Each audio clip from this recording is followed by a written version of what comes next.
Here we go.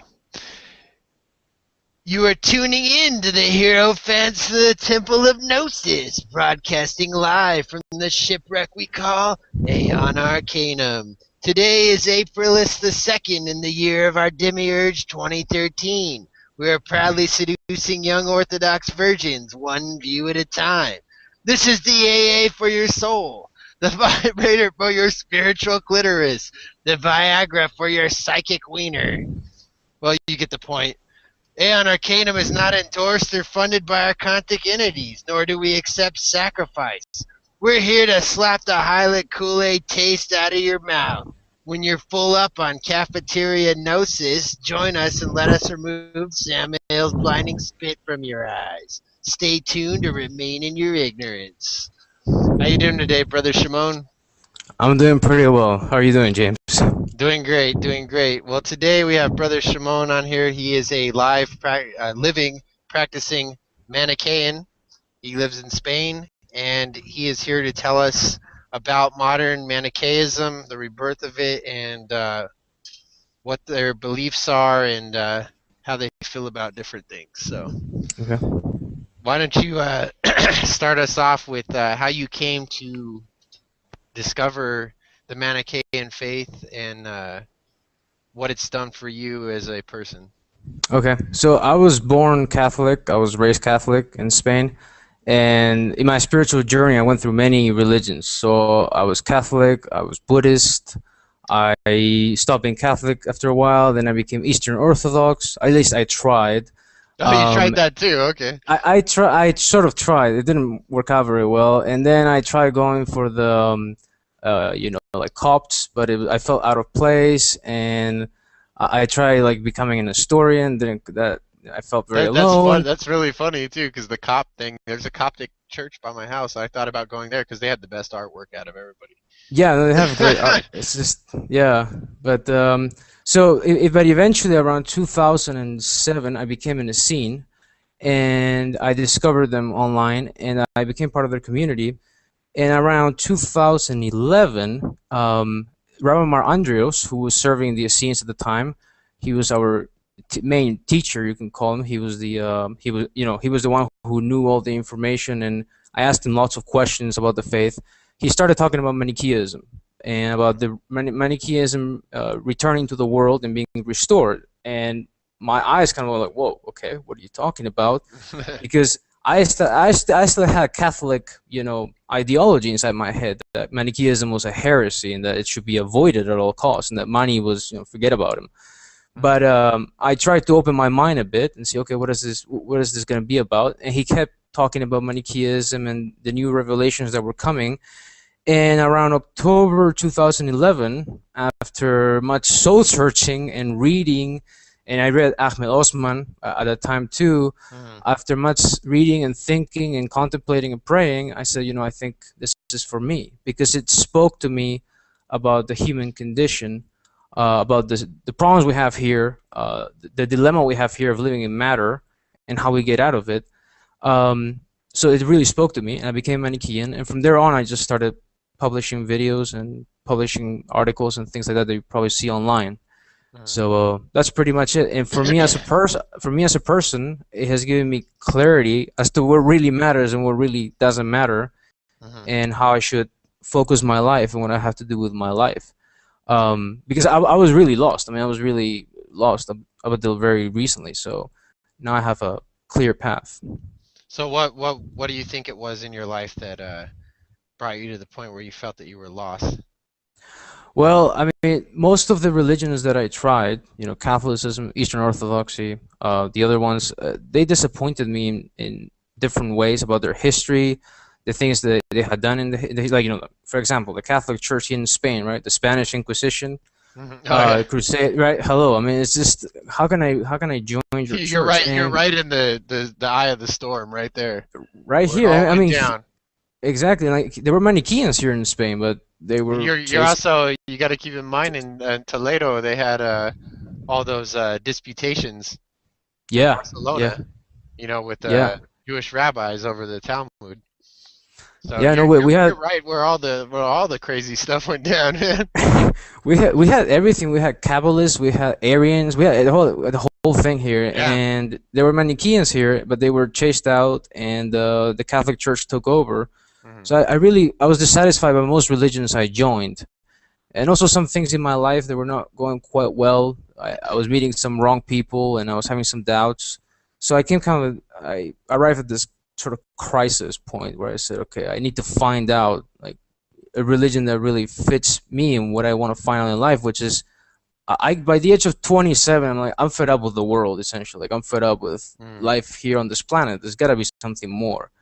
And the thing I like about Manichaeism, which is what attracted me to Eastern Orthodoxy at the time, Mm. was this otherworldly aspect.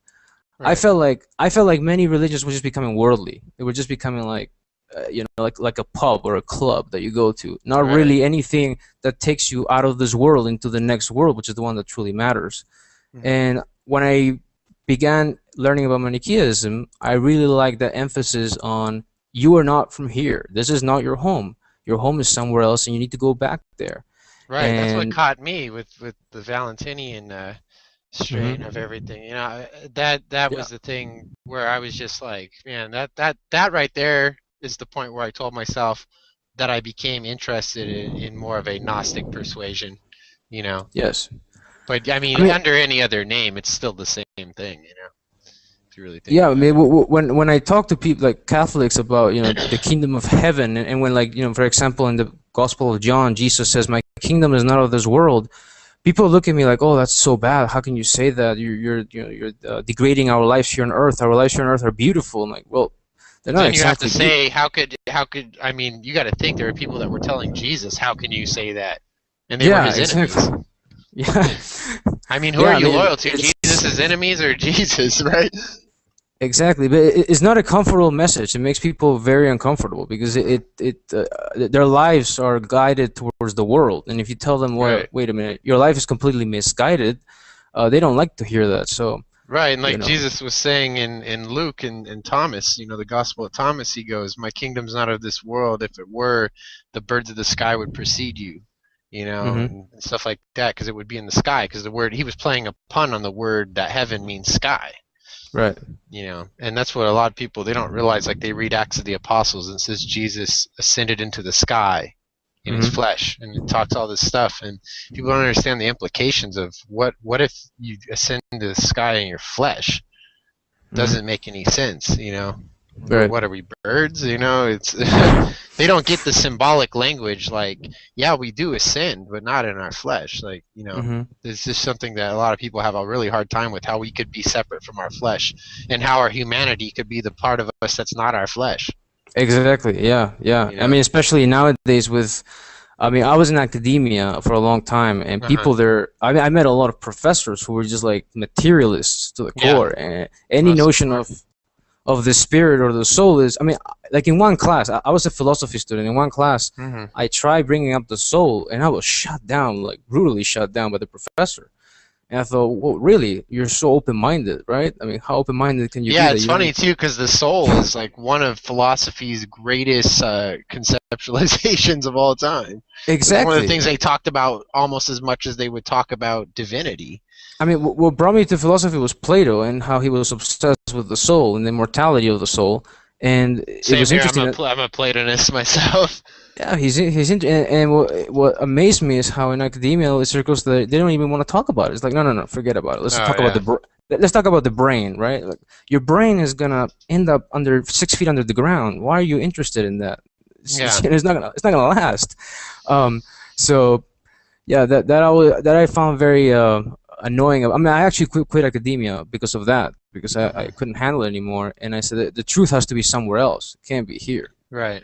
Yeah, Well, like I was saying about Ambrose, he said the truth finds you. The one thing I'll probably agree with him about.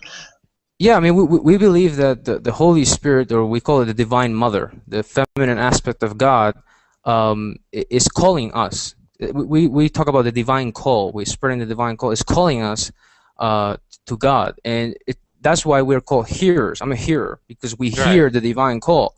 But there are those Exactly. who don't hear the divine call. but it's your soul in touch with the Divine Mother who makes you hear the call, and she's talking to every soul. But it's like, knocking on the door, but people are shutting the door off and saying, That I don't kind want of to listen. reminds me too of in Kabbalah they have the idea of the promptuary of souls, where we're being drawn back like rays of the sun, which you kind of find in Akhenaten's what they would call his religion, but or Atenism as they like to call it, and there's the idea that Aten is Adonai. It's the same word. Well, we believe that Aten is Survan, God. Yeah. So he was worshiping God, and yeah, he has the sun. To us, God sends rays of light to us in a way. But again, the thing is, we have free will, so we have the capacity to knock that out and say, I don't want anything to do with it, or we can accept it. So that's a choice we have to make. How do you feel about or what's your take on the or perhaps the Manichaean take on the Paraclete, Mani's twin, which has been compared by guys like Anthony Peake. I don't know if you're familiar with him too. The Greek concept of the daimon, like kind of it's kind of a in a sense a savior figure who knows your future. How do you think they relate, or? Well, we have we have a different take on it. We believe that the Paraclete, or the twin, is a manifestation of the living spirit. Third messenger, you can call it the Paraclete. You may know him by Christ. It's a divine messenger. But let me picture this. So in ancient Egyptian theology, you have the Ba and the Ka. So the Ba is the body, and the Ka is the spirit. And the twin is this spirit double of the body. So this twin appeared to Mani, appeared to the Apostle Thomas in India, appeared to the apostles, appeared as later when Tutankhamun died. His spirit. It even seems like Paul seems to think that's what it was appearing to him. I don't know exactly about Paul, but probably I don't know about Paul exactly, but yeah. So it's basically the spirit of the divinity of wisdom, which is Sophia, that we call Sophia, and which we also call Isho, or Jesus. So basically, the Paraclete, for maybe those who are more familiar with Christian terminologies, Jesus or Christ appearing to Mani in a spiritual form, not in a spiritual, and revealing information to Mani about pretty much everything going on in this world, and that's what we call the Paraclete, or the twin, or Isho, Jesus, different names for the same being.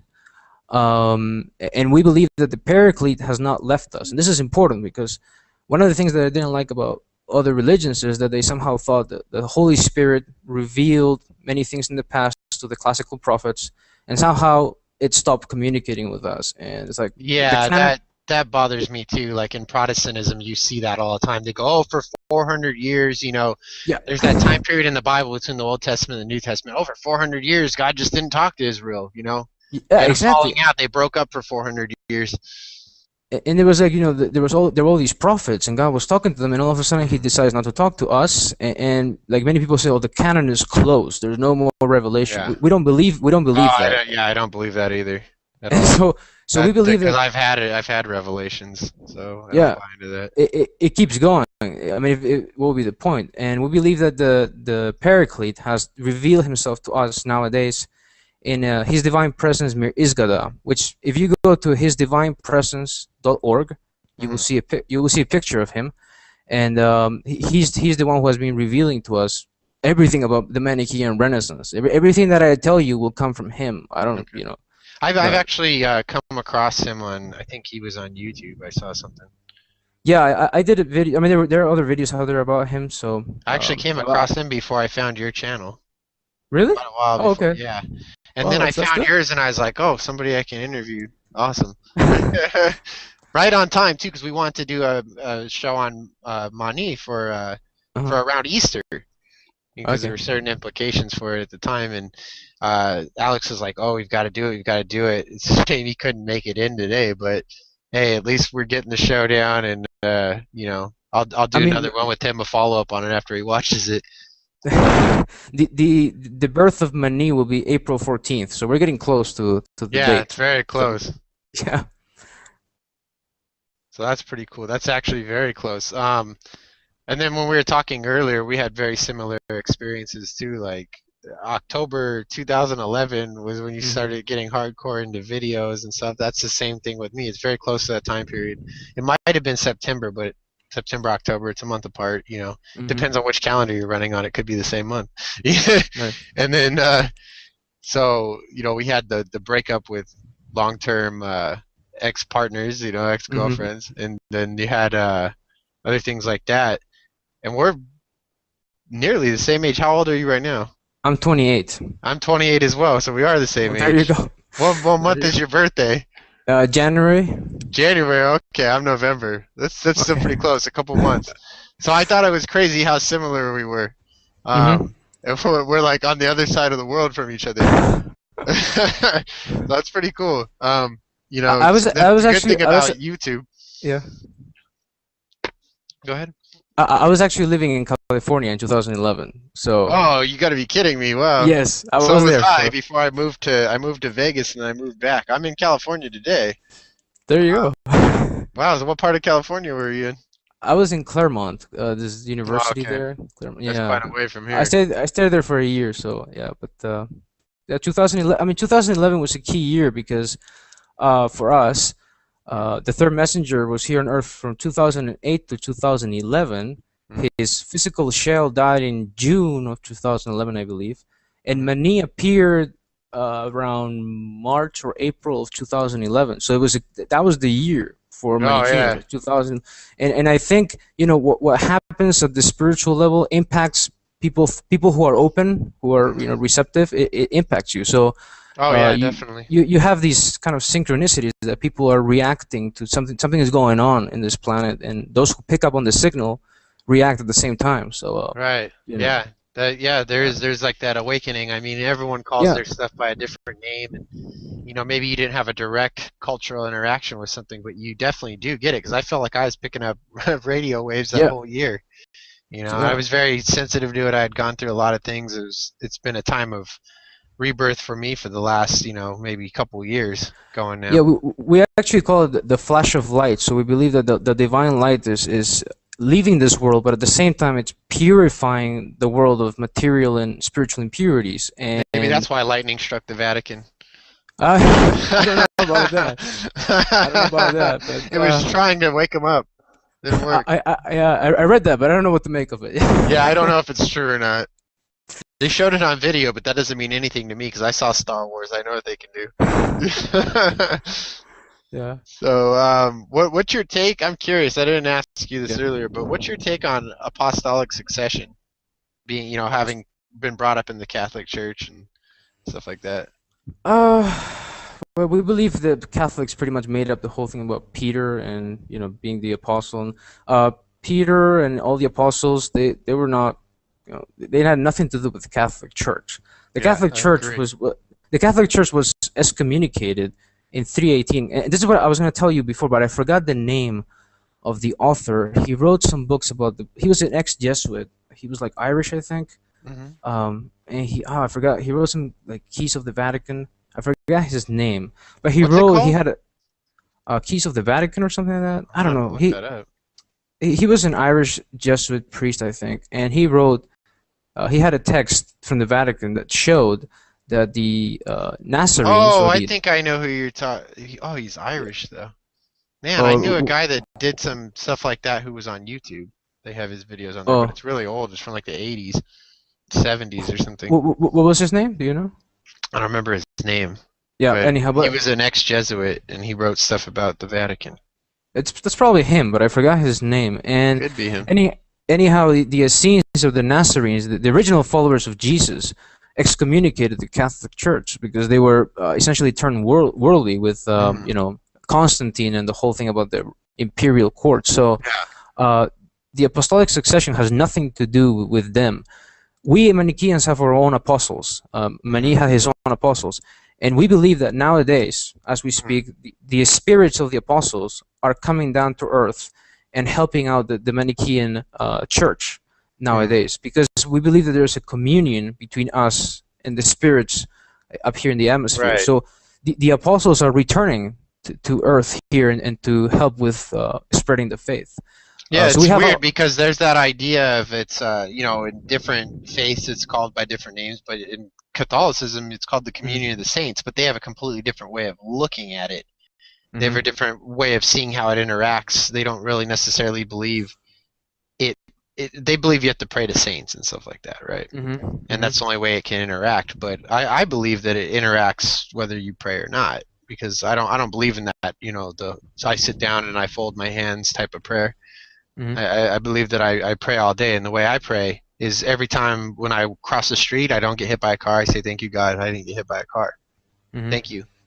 Thank you that you gave me grace, And every time I'm able to answer someone correctly, I say, "Thank you for giving me grace." But I say it in my head, because God hears your heart. He sees your heart. He doesn't listen to worldly words, That's how I see it. But that's what Gnosticism took me to believe. The way we see it is that if you refine your soul through prayer or talking to God, it's like a vibration. It goes up in vibration, and as your soul gets refined, you will meet other souls who are at your level. So if you're a person who's very worldly, very material, you have a low vibration, almost no vibration at all. Your light is almost extinguished. So evil spirits will be drawn to you near the earth. But if your vibration goes up, the good ones will be drawn to you, and you will get help. So we believe, for example, reincarnation, right? Many people talk about past memories from the past. We believe that's another spirit kind of communing with you. It's not really you from the past. It's another spirit that's at your level that is talking to you. It's trying to help you out. So have you ever come across this theory that it could be this is just theoretical and it's interesting, but the theory that could be because if eternity exists, right, it necessitates that in a sense it's a future self, but at the same time it's your past self as well. So what it is it's that your double warning you of the future and showing you how to fix the past. They already know what happens. I've heard of that. I'm not sure. I don't believe it. But it's an interesting theory. But I don't quite believe it. That my future self is. I think it's more like other souls are trying to join with us. But what we believe is that once you leave the body, all of your memories that you have from this place are gone. Everything everything is here. The only thing that remains is the nature of your soul. Like so the body is just your hard drive, and the information is like in the soul. Exactly, but like the information that is embedded in your soul is not really like what you did last birthday or what you ate for breakfast today. All of the material, like even the most like relationships that we're talking about, those things are erased. Those things are wiped out, and your nature remains. Like your prayers to God and all that will affect how high your vibration is of your soul. That's what truly remains after all is said and done. So your hard drive is wiped out, and your software remains only at the level of the soul. And that's pretty much it. That makes sense to me. I'd agree with that, actually. What's your take on this? Might be a little. I mean, it's on the main subject of this, but it's a little off of what we were just talking about. But what's your take on like accusations that were made against Manichaeans throughout time? Actually, there's things now that are stated like it's very common to state that, the Mandaeans are the only surviving Gnostic group from antiquity, and the Manichaeans died out, and the Valentinians died out, and all these people died out. But obviously, your evidence that it hasn't really died out. It's obviously alive in Spain. So. What's your take on that first, and then maybe we can move on to what your take is on the accusations of dualism and carnality and guilt-free religion, things like that. Well, okay, so as we were talking about scholars before, and being in academia, I have a deep distrust of scholars in general. Not all of them, but most of them. Me too. And they say things, Manichaeans don't exist. Well, Manichaeans were persecuted, and many of them were like blotted out of existence, but there were communities in China and Iran and Afghanistan that remained, small ones, very small ones, and they remained. Nevertheless, they don't believe, these scholars, that there is something called revelation, right? And Yeah, revelation exactly. revelation can restore things that were lost or that were almost wiped out. So, but there were still communities in the Far East, because in China there's a religion called Mingjiao, which is the Buddhist version of Manichaeism, if you want to call it that. Mhm. And there Right. were still communities there in very far And remote they still call regions. Buddha Mani. Yeah, they're still there, and Yeah. so the scholars don't seem to pick up on. I mean, some of them don't seem to pick up on that they're still there. And even if most of them were wiped out, we're restoring it. So through divine revelation. So they don't count that apparently. So Yeah, it's we're just still like a around. house. Like you can restore a house. It may not be Yeah, the exact same facade, but it still has the same floor plan. You know, it's exactly. still the same layout. You know, you just change stucco on the front of it. It's still the same house. Yeah, but they don't they So don't they don't like that idea. yeah, they really don't, and they don't like that with the Cathars. The Cathars are still there. They go, "Oh, we're still here, but we don't really talk about it." I mean, You know? I think it makes them uncomfortable, right? Because I mean, for example, the Catholic Church went after the Cathars, after the Manichaeans, after a ton of Gnostics, and Yeah. they Well, don't some of want these to. scholars, maybe they're on the Vatican's paycheck. You never know. Yeah, You know, they it's don't want to possible. know that we're back, and I don't think they want to hear us back. But well, they're You gonna know have to that listen to us. the devil likes misinformation. It's his Yeah, favorite. yeah, no, totally. Oh yes, yes, very And much that's so. why Oh that's why yes. I think Augustine was one of the Antichrists. But and speaking of Augustine, Augustine was the one making the accusations of Oh dualism. What's your take on Augustine? How was Augustine when he was a Manichaean, yeah. and the nominal Manichaean that he was, very Hmm. nominal. What's your take on him being a Manichaean, and maybe did he have resentment for the Manichaeans? Is that maybe why he converted? And what's your take on Augustine? Okay, so Augustine, whenever you enter Manichaeism, you usually enter as a hearer. So there are two Right. grades. There's the hearer and there's the elect. Okay, and the elect are like monastics, and they're very spiritually developed people, and hearers are Hmm. laymen. You're just being Right. introduced to the faith, Right. You're and still in the world, but not. You yeah, know. you're kind of like refining and polishing yourself. It's gradual. It's not Right. you can't just become a saint overnight. It just doesn't Right. happen. It Yeah. takes time. So I'm a hearer myself, right? So Augustine was a hearer, but he wanted to become an elect, like quickly. Like those Yeah. people who want shortcuts in Yeah. life, He was and ambitious. exactly, yeah, ambitious, and he didn't want to humble himself before the elect and say, you need to take time, and it's not really your choice. Other people choose it for you, and his arrogance led him to want to be an elect, and when he was denied, well, I think he got angry and he escaped and said, okay, you denied me being an elect, now I'm gonna pay you back with writing bad things about you. So Right. I think there's certainly an element of resentment and revenge against us for denying him his ego and his arrogance to become more than he is. Because in Manichaeism, we say that the goal of every hearer is to become an elect. So that's our target, right? We have Right. to perfect ourselves and become an elect, like become highly developed spiritually. But that may take a lifetime, or that may never happen, even in a lifetime. That may happen Right. in the afterlife, because we believe that in the afterlife you keep refining yourself. If you have some, if you still have some attachments, you still have to refine yourself.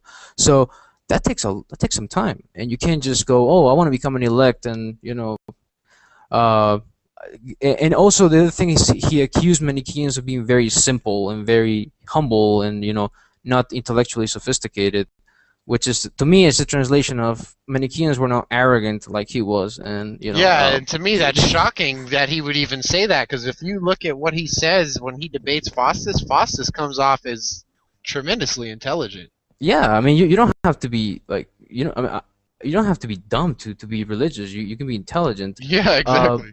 but the way he portrays people is just very. It's coming from a place of anger. That's the way I Yeah, see it. he It's not almost coming. sounds Yeah, like an atheist when he makes his arguments too. A modern day atheist sounds so yeah, much like like Augustine. he reminds me of like Christopher Hitchens and Yeah, that yeah. ilk He was that the just Christopher Hitchens of his day. yeah, Very lambast much. people and just attack people personally, which is I don't. So And his that's views so aren't even consistent with his own church, just like Christopher Hitchens and guys like that. Their views aren't even consistent with the scientific community. Yeah, no, they don't. I mean, Christopher Hitchens was not a scientist even. Like He was a evolution, journalist. yeah, he's not even a scientist, right? It's always journalists saying that he's an Yeah, intellectual, which yeah, means not intellectual is like a way of saying a pseudo-intelligent person. right. It's like Karl Marx. Well, he wasn't intelligent, he wasn't wise, he was just intellectual. He had ideas on what could work, but he had no wisdom. In other words, he had never applied the ideas and seen them work. He had no Right. evidence, no personal evidence. What's that like? Like evidence. Like if I see certain things in my life and experience certain things, that's evidence enough to me. Now that doesn't mean I can prove them to other people. Right.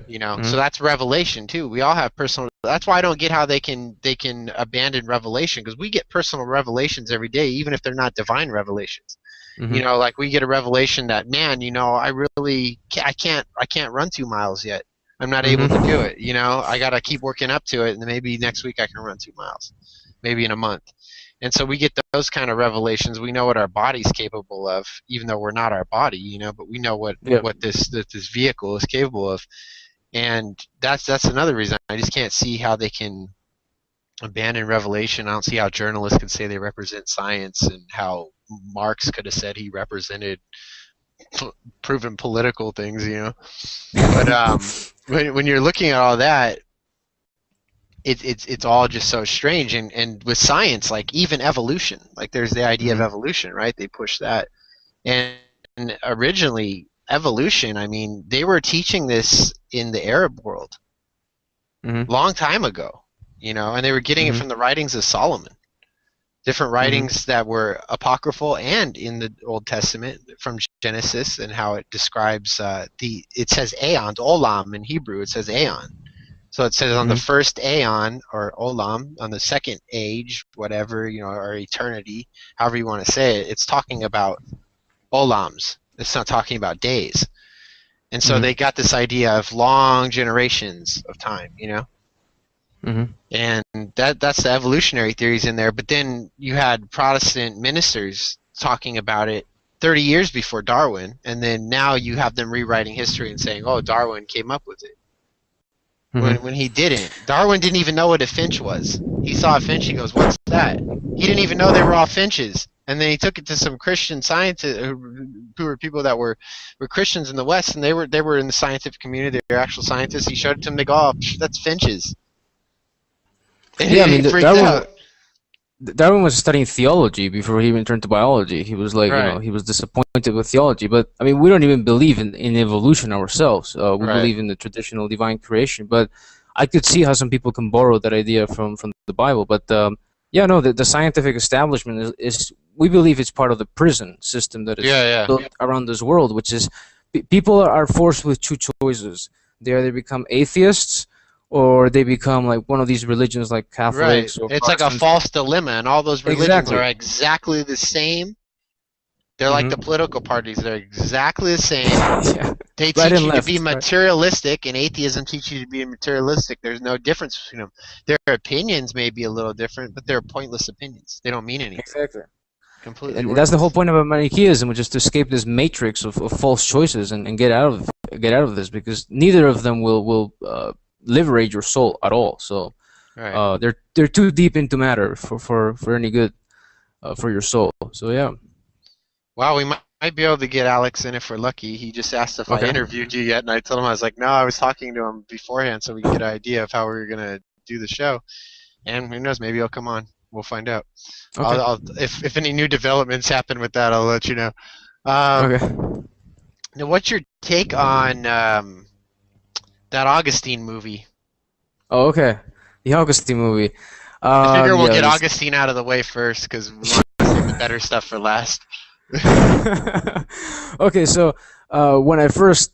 I watched the parts that concern with Manichaeism, but I did watch other parts too. But Romanianus, the Manichaean, when he says at the beginning, liberation from matter, that's fine. But when he says that we're not responsible for anything, and that it's like guilt-free religion, I almost had to stop the movie and say, okay, this is gonna send the wrong message to people, because people are gonna think that this is a free-for-all, like we're just libertines. That's how I felt about it. When I watched it, I was like, I don't think so. Because they seem to think, oh, just because we're born into matter, we can just do whatever we want. That's not what we're saying. We're saying, okay, it's not our fault that we're in matter, and we are living in a dark world, and it's an imperfect world, and it's hard to be a saint, but that doesn't mean you're not responsible. What do you think about, what do you think of, before you go on, Yeah. sorry, what do you think about, if okay, for the guilt-free thing, Yeah. do you think that it does help liberate you when you go through these bad experiences, like say you have a bad, some kind of drug experience or sexual experience or relationship experience or job experience or anything like that? Do you think that those negative interactions in the world, if you allow them to change you for the better, and you're able to shed them, do you think that they become a positive thing for you to have Yes, had that happen? for sure, for sure. I mean, if you look at all the life of the saints, the life of the saints was not. None of the saints had an easy life here. Like, they have pretty harsh lives. And in my own life and in the life of others, I see that if you put it to good use, you can turn your negative experiences into spiritual development. But it's up to you. Like, some people don't learn. Some people just don't do anything with that. But we believe that. I think that's very sad too. Yeah, because we actually believe that even though this is a prison, through the act of God turned this life into a university. It's like a college, and you're here developing yourself. And when you graduate, you get out of here. If you graduate, of course. I like that. But it's up to you whether you're going to turn this into a prison or you're going to turn this into a university. So yeah, definitely you can learn from your bad experiences in your life, and and that's what they call wisdom. Yeah. Exactly. That's what wisdom's supposed to be. That's the higher wisdom versus the lower wisdom, the wisdom of the world.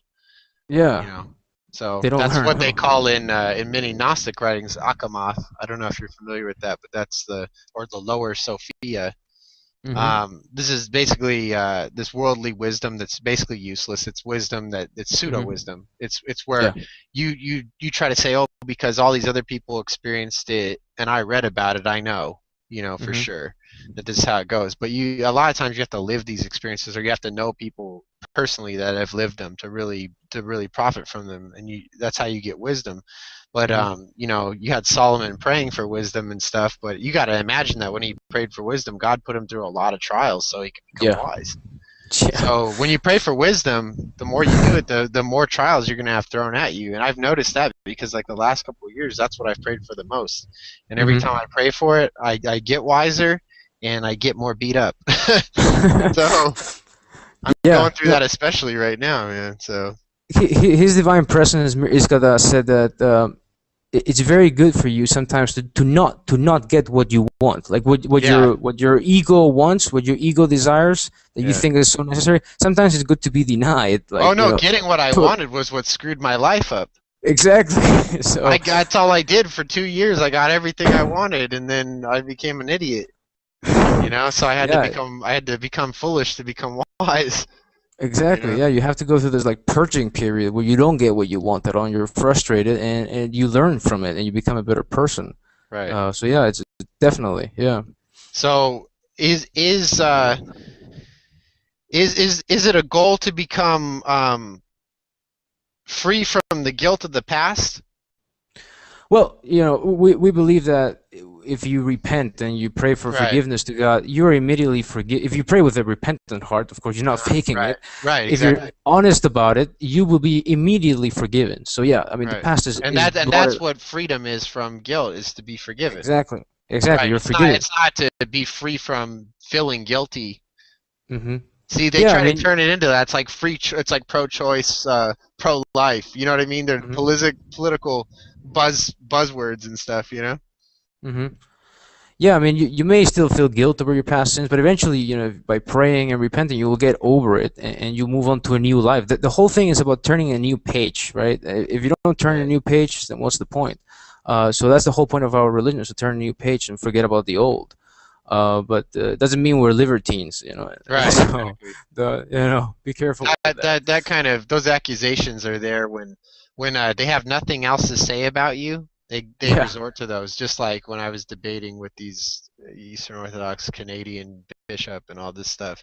They'll try to throw things at me, like because I was debating with them on transgender ideas and stuff, and original sin, traducianism, and all these other things. And I tried to show them how when they're saying the things that they say, it kind of sounds like they're saying that the soul is transmitted from the parents, and that if it's transmitted from the parents, then we're inheriting some kind of guilt, and it's just they have all kinds of crazy ideas that just don't line up with each other. I go, this is inconsistent. How can you believe this and believe this? Now, why do you have to complicate it so much? Yeah, the whole Why idea about can't you just say, hey, accept everyone for who they are? yeah. It's so much easier. Yeah.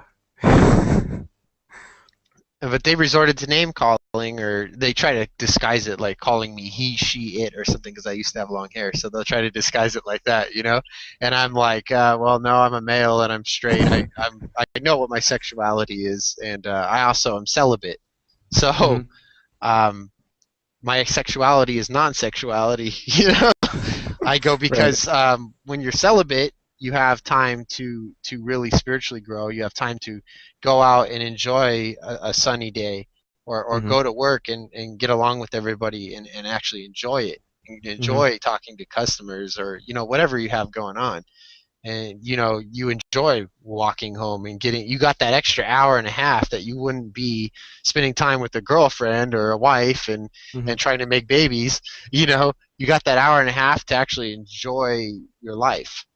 Yeah, I mean, look, as a Manichaean, I've received messages from people accusing us of being anti-sex, and on the other extreme, another one accused us of being like making orgies and being closeted homosexual. Right. That's what they do all the time, because they have they have no substance to their argument. And they accused us of being closeted homosexuals, and I thought, wait a minute, what we're saying is sex I've been accused of that too. I've been accused of all three of those. And what we're saying is, like I was saying though with that, like that's about having the guilt from the past released from you, having that road to Damascus experience in a sense, maybe not as dramatic, but having something similar to that, which is the repentant heart, or penitent heart. And when I had that, like before, it was like man whoring, after me and my ex broke up, it was like 2 years man whoring, getting whatever I want, doing this, doing that, and then that broke me down. I got to the point where I was like, no, this is wrong, and I repented for it, and I became celibate. So I think that's why they can throw those accusations. It's like, yeah, they could tell me I was libertine sexually before, because I was, but I'm not anymore. I mean, the thing is, we allow marriage where people can have sex and have babies, but we know its proper place. It's not the most important thing in life at all, right? Right. In the world, people turn sex into this idol, like it's the most important thing they do, but it's not really. I mean, it's a passing pleasure. But we allow it, but we don't deny it either. But it has its proper place within committed relationships. The thing that really annoys me is, for example, here the Catholic Church against homosexuals. They are willing to favor a man who, as you said, goes around with many women, but they somehow go against homosexuals who are trying to have a committed relationship and raise children. Ridiculous, in my opinion. Yeah, exactly. You have a guy who's running around with many women, and you have a committed couple, and you are putting down the couple and saying that this guy, this man who is essentially cannot control his lust, is better than them, and that's what we're against. Every gender is equal, but there is a proper place for sexuality, and if you don't know what that is, it can get out of hand. But you don't have to deny yourself either, although you can be a celibate if you want, but you don't have to let it get out of hand. You have to know yourself, though, too. You really need to know yourself. You need to know exactly. If you can't deny it, you need to find a committed relationship. Is what you need to do. But I learned to deny it, but it's definitely not easy. It's very difficult. But, I mean, in the Manichaean Church, we have the elect. They're the elect intercessors, which is a special group, and they have a rule that they're not married. They're the only ones who have a rule that they don't get married. But they're like top of the line, because God the Father chooses them to do so. So they're chosen to abstain from that. But the other monks, nuns, priests, they can get married, or you can also stay single if you want. So it's always a freedom of choice. Nobody should be forced to do what they don't want to do. Let's see. So what is your take on the matter being an illusion? Okay. So this is sometimes when I say this matter is an illusion, people think that you can just run through walls and Right. like you can throw yourself off a You building. never And said it was a hologram. You said it's an illusion. Even a hologram can't go through walls.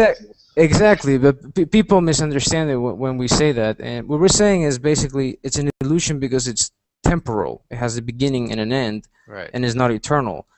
And this happens for every pleasure you have in this world. Even the greatest pleasures in the world are temporal. And this is what all the ancient divine messengers were saying, is that you may think it's real, and it's real at that point. Like if you get hit by a car, okay, you're gonna feel some pain, right? It's gonna be real. You're gonna feel, but eventually you're gonna die, and all of the bodily feelings are gone. So, in the bigger scheme of things, it's an illusion. It's not really gonna last much. It's not really gonna matter. Matter isn't really gonna matter much at the end of the day. So, what remains is the soul, and that's what truly matters, and that's the eternal. Right. So, what do you guys think about the ascent of the soul? How does the soul ascend? And kind of like how the Eastern Orthodox hate the whole toll house theory. What's your take on that type of thing, the ascent of the soul or the toll houses, or just anything related to that? Okay, so what we believe is that through your own free-willed actions, you are either refining your soul or you're essentially killing your soul. So imagine your soul is like a candle, and it's like flickering, and you can either extinguish it or you can make it brighter. That depends on your actions. So if you look at the atmospheric realm, which is where paradise and hell are located, according to us, there's a gradation of souls. So there's the souls at the bottom in hell are close to earth, and these are earthbound souls because during their lifetime they were attached to material things. They were not able to detach. So when they leave the flesh, and this is what people don't get. People think that, oh, I will wait for the afterlife. Everything will be fine in the afterlife. It's not fine. What you're doing here is setting you up for what's going to happen after, right? So if you're developing addictions here to material things, when you escape the body, your soul is going to crave those things, even though you're no longer physical. Yeah, even though you're no longer physical, right? You're no longer in a physical state. Your soul is still going to crave what you were doing here, and this is what we call spirit attachment. That, like, some people have addictions, chemical addictions, but some people, their addiction is reinforced by a spirit attaching to them. So let's say you were addicted to gambling during your life. Let's say that, and you die. When you die, you will try to reattach yourself to another person here on Earth who is also gambling. You're trying to relive your life as a spirit. So that person who's gambling is going to have a spirit, reinforcing their addiction patterns. Right. So, it's like you latch onto them like a snake, and it's like a parasite. It's a spiritual parasite. Right. And this is very important to the whole thing about prayer and liberating yourself from matter, is to get rid of all those addictions and attachments. So the souls, okay, so now we're talking about the souls in hell. The souls in paradise are higher up in the atmosphere. What do you define as hell? Is that being trapped in matter? Well, what I would say is, okay, so hell is a realm up here in the atmosphere. It's a realm. And the souls are like in the atmosphere right there.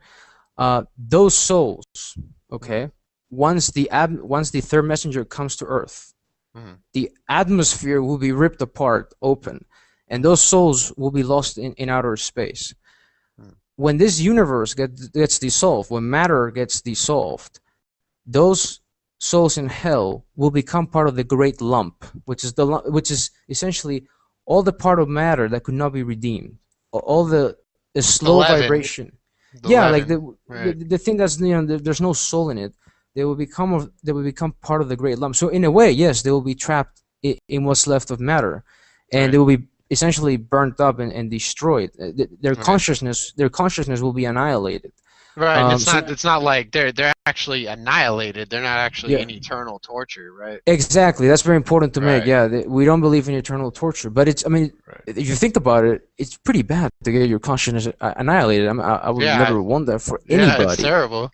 It's terrible, and you're part of this great lump. You're with other spirits. You're just packed into this, Right, and Augustine hated that idea. Clay. He hated this Gnostic or Manichaean idea, which is very similar between both. But he hated this idea, and he attacked it vehemently, especially in Book 13 of his City of God. He's going on and on about original sin. This is where he formulates original sin in opposition to that belief.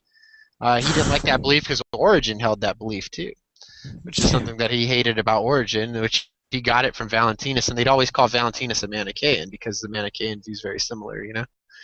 Mm-hmm. And, you know, so the idea, we call that in Valentinianism the apokatastases, is what we call it. Oh, okay. That's the restoration The restoration, of all things yeah. spiritual to the pleroma, which is our first home, you know? It's all light. That's the kingdom of light, the kingdom of God. Various names for it. But there's that idea, and that they're all going to be just burn up.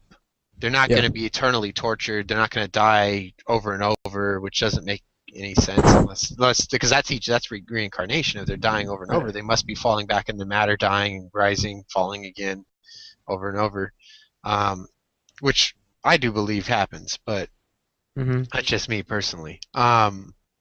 But, you know, like you're saying about the restoration of Manichaeism, too. I mean, that's an apokatastasis in itself. The restoration of the old wisdom, the restoration of even Valentinianism. A lot of this stuff is coming back to the surface, you know? It's like it was an anchor sunken at sea, and maybe it lost enough mass from being rusted that it was able to float back up finally. Yeah, it's. I mean, you can think of it. We think of it as a lotus flower. So the lotus flower has its root in dirt, in like murky water. Right. But as you go up, right, it's beautiful. Once you reach the surface, it's beautiful. Right. So what we're doing is essentially like an ascension. We're going from this dirt that we're in right now, matter, and we're trying to ascend into a much better state. Right, which goes well with 1 Corinthians 15 with Paul, the idea that we are trying to break out of the seed, the shell, and to bloom out of it, you know? And so that's what the body is. The body is a shell. It's a jar full of treasure, you know? We find treasures in jars of clay, you know?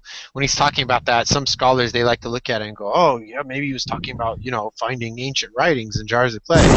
I was like, no, he's talking about literally the treasure is the soul rising out of clay, because man was made of mud, of dirt, of clay. It's the same thing.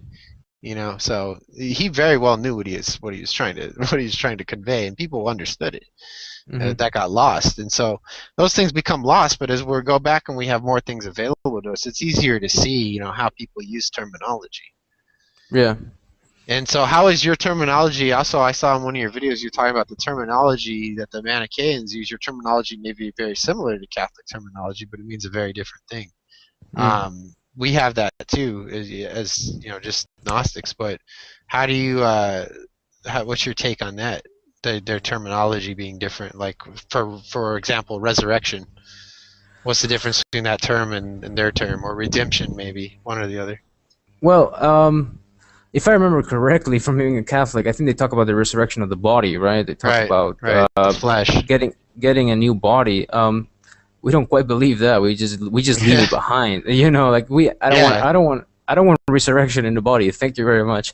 Right. So, and I have the same exact view of resurrection with what you're saying. Yeah, no. I mean, we do believe that sometimes reincarnation happens, but it's very rare. For most hearers, they will become elect in the afterlife, but they don't need to be reincarnated into a body, because again, you want to avoid coming back here. The whole point is to get out of here. You know. Well, there are people who want to come back, though. I think the people that really, I'm not going to necessarily say that if you want to go to the sun when you die, or you want to go to Mars like a Hindu, or you want to come back, that's going to happen. But I think that the people, I don't believe that, but I think that the people that really desire to be in power, and the ones that have what you're saying, the spirit attachments, people which I call archons, but the people that have these spirit attachments or archons attached to them, I think those are the people that come back, really, like the worst people. And it's very rare, you know. I think maybe every couple 100 years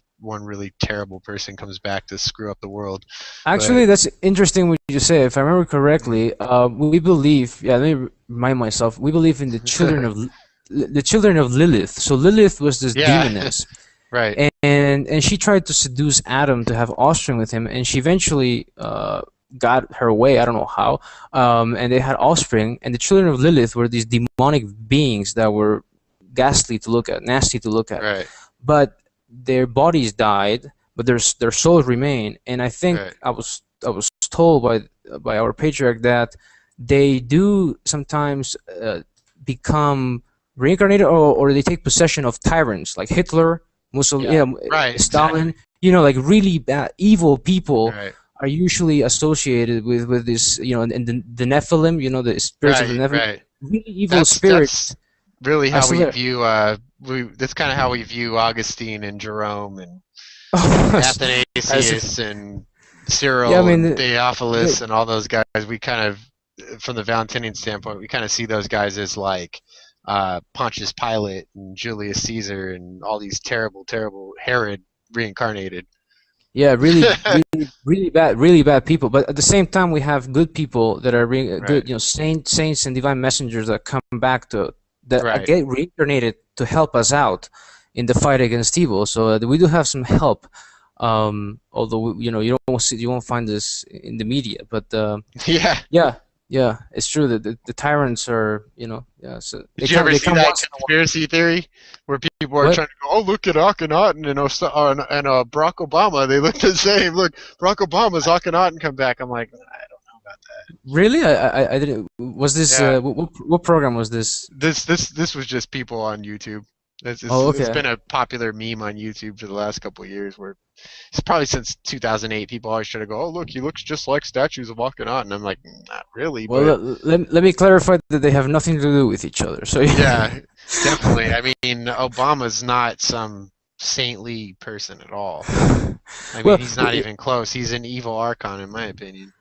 we believe in Manichaeism that the Book of Enoch talks about this, that in the end of times, the worldly leaders, all of them mostly are going to be judged by God, because I mean, especially nowadays, you can barely find a good apple anywhere in politics. So Yeah, we Manichaeans refrain ourselves from getting involved in worldly politics. It's right. polluting into your soul, and but they will be judged, so they will get their comeuppance once Right, and it's for all. very divisive. It's very divisive. It tries to divide people, and Yeah, it makes people lose sight of what's really important. It makes them alienate each other, alienate people they should not alienate for really stupid reasons. yeah. But yeah, I've had my fair share of that, and I've repented over the political divides because it's just ridiculous. I almost lost a good friend over it. I almost lost two good friends over politics. Yeah, you can lose relationships. Yeah, that is Yeah, I true. have Yeah. friends that if I didn't have them, I'd really be screwed right now. Mm. So yeah, definitely stay away from that stuff. Yeah. Stay away from debating too heavily too, because I Yeah, got that's into it with a bunch of people on that. yeah. We believe that whenever we believe that all souls are united into one collective soul. So even though we're individual souls, like there's you, there's me, we're actually part of the same one universal soul. Right, Which you may know about by the Atman if you use Hindu terms, right, and so we're all one. We're not aware of it because we're in the right, body and we feel separation. So anything that separates us, like a debate, like a really right. Our bodies strong, are what's separated in yeah, reality. exactly. If any anger that separates us is not good for us, and anything that unites us is good. Now, doesn't mean Right, you cannot and that's have, what religion's supposed to be, is reuniting. yeah, Religio, reuniting people. Yeah, right? exactly, to each other and to the living spirit. Like the So ligaments to the body, they got to be united to their parts. yeah, If you're going to use worldly analogies, I mean, that's the only way to express spiritual truth is through worldly analogies. That's the other thing people get caught up in. Paul tried to do that. I'm sure Mani tried to do that. A lot of Valentinists tried it. A lot of people tried to do it. Jesus was trying to do that.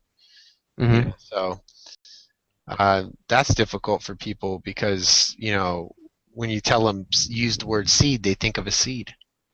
They right, think you're literally yeah. saying we're seeds. Yeah, people have trouble. Like we talk about the sun and the moon, and Right. people think we're talking about the sun. We're not talking about the sun and the moon. Right. We're We talk talking about about. leaven, and people think we're talking about making bread. Well, But it's like there you go. yeah, like if you mention the Great Lump, I don't know what people think, but we're not talking about a lump Yeah. that you see. It's Yeah. We're not talking about cancer. yeah, exactly. So And I think we should get to in my opinion, the most exciting. This is the thing that really made me want to get you to interview. okay, Your belief that I had read about this in Ahmed Osman's book, okay, Christianity and Ancient Egyptian Religion. And it turns out when we talked earlier, you actually have read that book. Yes, I have. And I was just reading his Jesus in the House of the Pharaohs too, which is an older book, but I don't think this one reads as well as Christianity and Ancient Egyptian Religion. But he's interviewed with a show called Aeon that Miguel Conner hosts, and it's like a podcast, you know? It's more of a radio thing. But he's interviewed on there. He's pretty interesting. And right when you talked about that in one of your videos, I was like, oh. I was already interested in your videos, and when I saw that, I was like, that's interesting. I gotta get you on. So maybe if you could go over that and go over the virgin birth and the Docetic beliefs, and you know what the implications of Jesus having a genealogy might be, and maybe after that, real quick, go into your take on all the stuff that's happened in Spain in terms of the Inquisition and the debates over the Talmud and Kabbalah, and just how diverse Spain really is in terms of religion, because it's pretty crazy. It's gone through a lot. It's gone from Arianism all the way to this. Yeah. Spain is pretty crazy. Go ahead, dig in. Okay. Talk about Tutankhamun first, and then go on Spain and their diverse religions. From ancient Egypt to Spain in 5 minutes. Okay, so let me see. Let me see if I can do this. It doesn't have to be 5 minutes. It's however long you need. If it takes you an hour, we'll just listen to you for an hour. Whatever. Alright, so ancient Egypt. So Tutankhamun, he was a divine messenger to us, and he appeared in front of Akhenaten and Nefertiti. He appeared. Okay, he wasn't born of a womb. He was not born of a mother. He just appeared. Akhenaten, he was born of the essence of Akhenaten. So it was asexual reproduction. Right. Akhenaten is Moses to us, and Tutankhamun is Jesus. So Akhenaten is a divine messenger of the living spirit. So his consciousness fragmented into another being, Tutankhamun, right? So they were both the same consciousness, but in two different bodies, but they were the same. And so that's why he could explain the law properly, right? Yeah, I mean their minds were in harmony because they were essentially the same mind, you know. Right.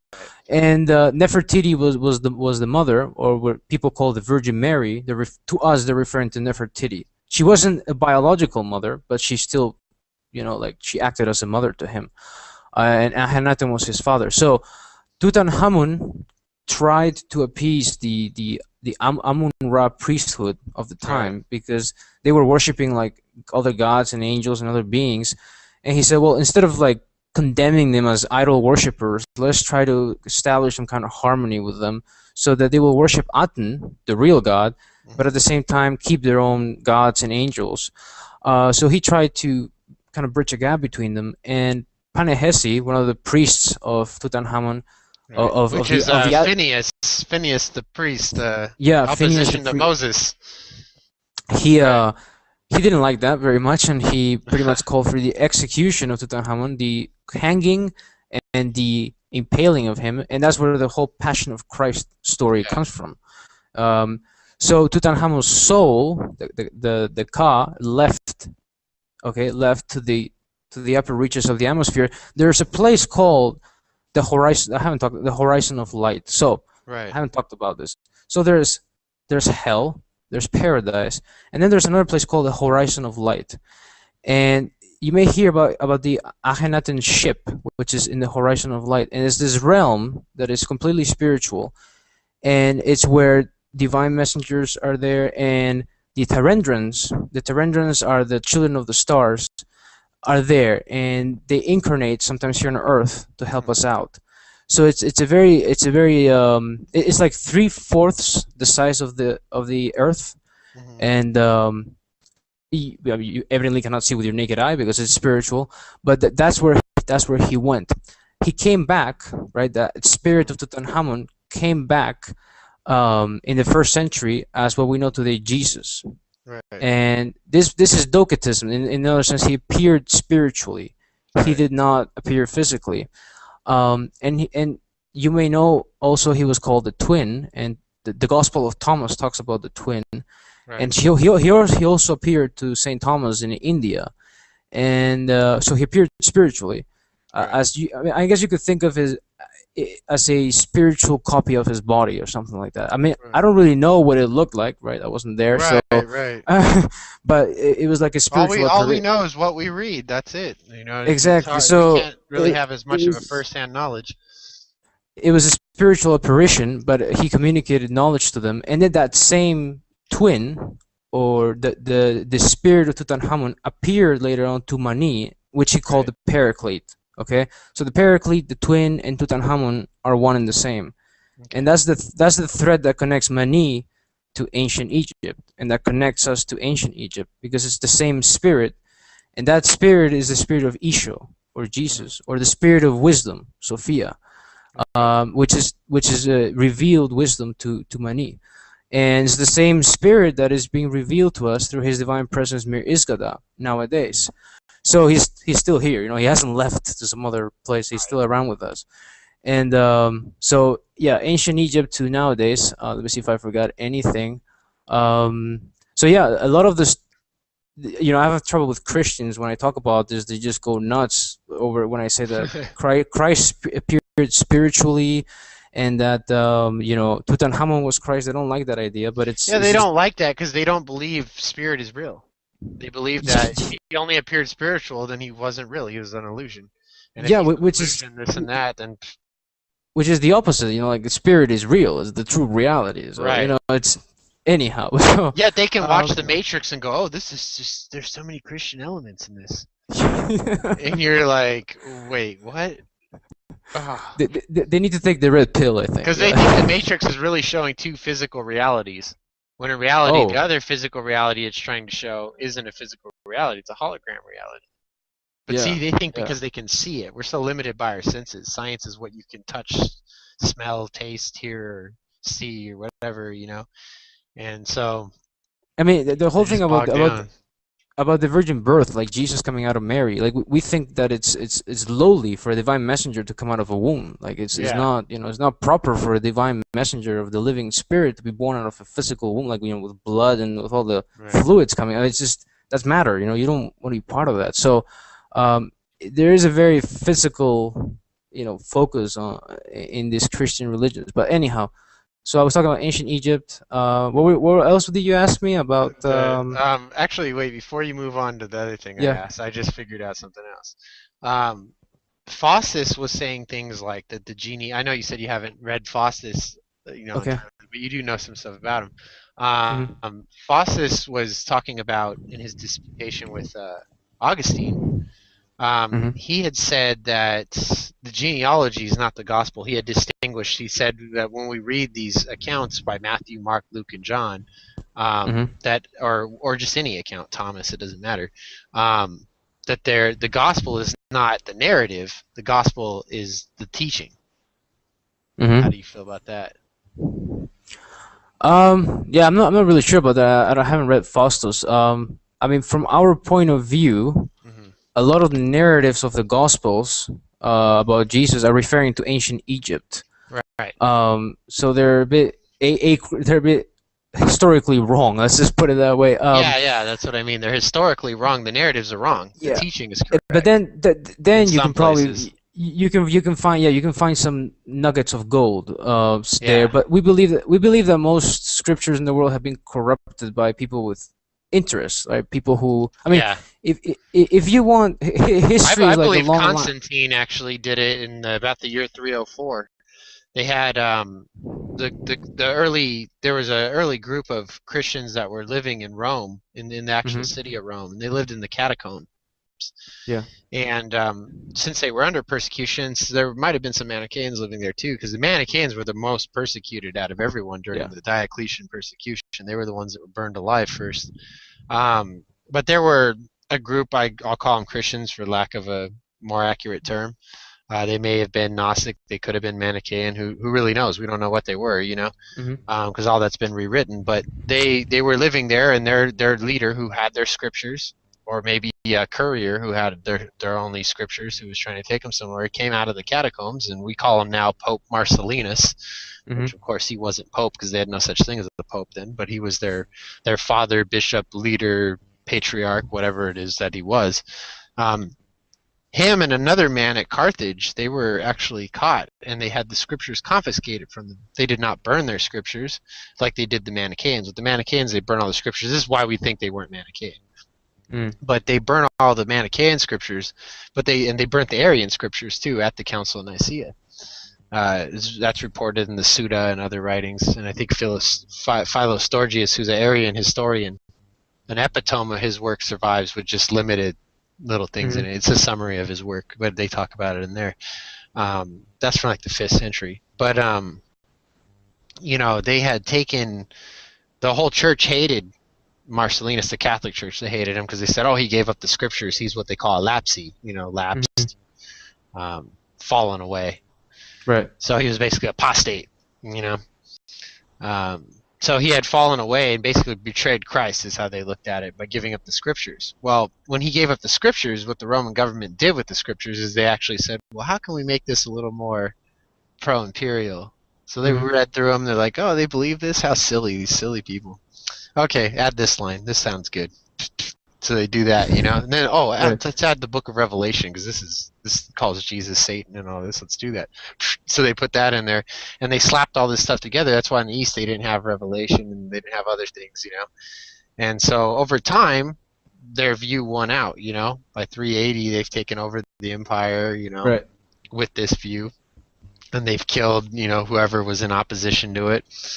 And, they started trying to wipe out anything that was remotely Manichaean, Origenist, or Valentinian, Marcionite, whatever they could find, whatever label they wanted to stick on it. When they were all probably, there's a likelihood that a lot of them were all friends with each other, They probably had differing views, but they probably didn't have a problem with having those views because their views were so similar, That I think to the fundamental things, like we were saying when we were talking, like the fundamental things that you believe, like how you believe about matter and spirit and resurrection and things like that, are fundamentally the same as how I believe them. Although some of your views are different, but they're interesting because they're views I haven't heard, some of them.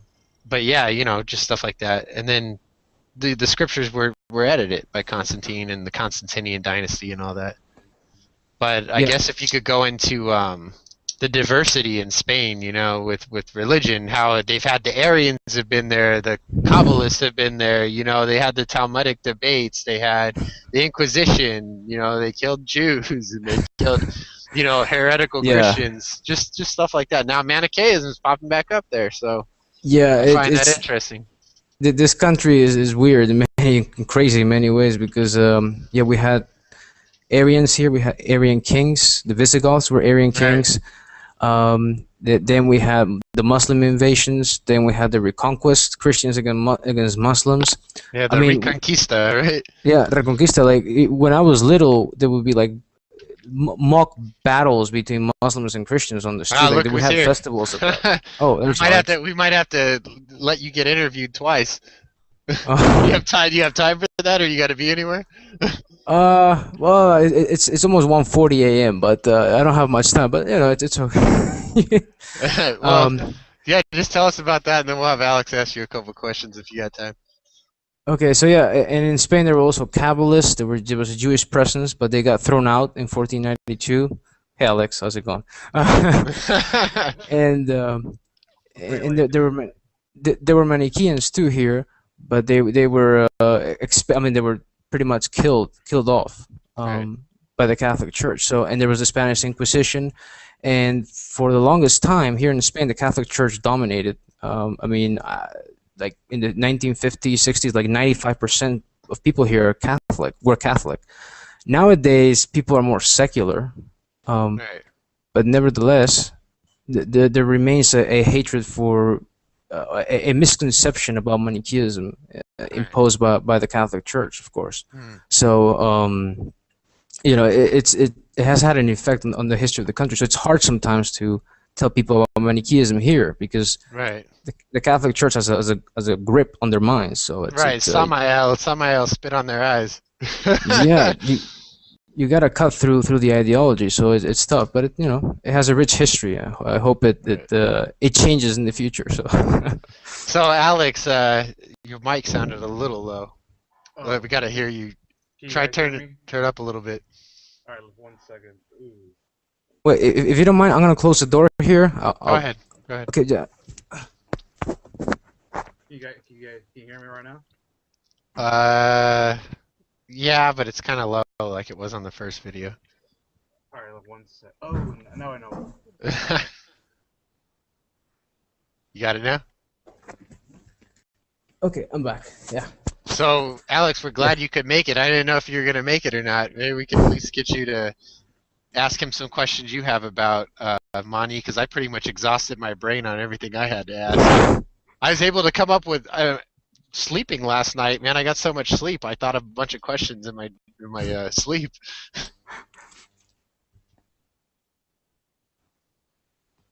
Now you got no volume. Yeah, I can't hear you, man. Alex, your volume's gone now. Here he goes. He's having mic difficulties. He's late and having mic difficulties. There you perfect. There you go. Sorry, my bad. Awesome. Okay. It was on my little controller was on mute for some reason. I don't know why. But all right, anyway. Alex, this is brother Shamon, and he's our Manichaean. How's it going? All right, cool. So what did you guys talk about? Can you give me like a little recap? It's kind of hard to give you. I'll give you somewhat of a recap. We went over Tutankhamun, and I would watch that. It's a complicated. We went over Ahmed Osman's ideas. I see. We went over kind of what the virgin birth was, Docetic ideas, Mani's twin. We went over a little bit, you know, like the Paraclete idea, and we went over the Augustine movie, the accusations of dualism and guilt-free religion, the ascent of the soul, and matter is an illusion, original sin. We went over a lot, actually. Okay. We went over more than I thought I would go over. Well, I have one question that comes to mind is what is the Manichaean view of Jesus and the resurrection? I mean, I'm just curious of what that. Since we had Easter just came by, we had Easter on Sunday, so I figure kind of ask about that, how the Manichaeans historically interpreted Christ and the passion of Christ and how he died and resurrected. Do the Manichaeans believe or do have a sort of a variation on that idea? Okay. Yeah, so we don't believe that Christ appeared physically in the first century. We believe that he appeared spiritually. So you're gonna have a hard time crucifying a spirit. So it's not going to be resurrected. So we don't believe there was a crucifixion and resurrection in the first century. However, we do believe that that event is referring to ancient Egypt.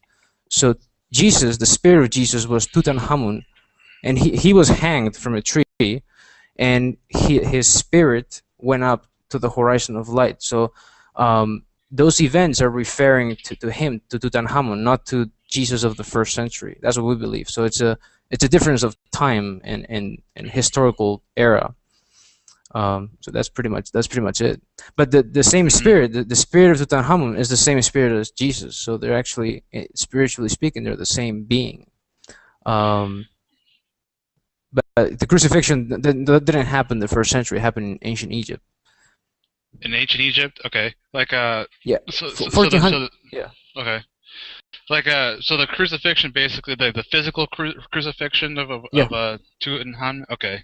Like, but how does that? I'm just curious. How does that correlate from that to Tutankhamun to Jesus? Like, how is that? I mean, I know that you said there's a spiritual kind of connection there, but So Tutankhamun, right? He had the body and the soul, and his soul escaped the body, right? And that soul, that spirit of Tutankhamun, came down as Jesus in the first century. So it's the same spirit. It's just that the first time in Egypt, it incarnated itself, and the time in Judea, it just appeared as a spirit, but it's the same spirit. I see. Okay. Well, it kind of reminds me of this idea, like in the Baha'i, they talk about how, there's the same spirit kind of appears in different religious prophets of every kind of different religion and so on and so forth.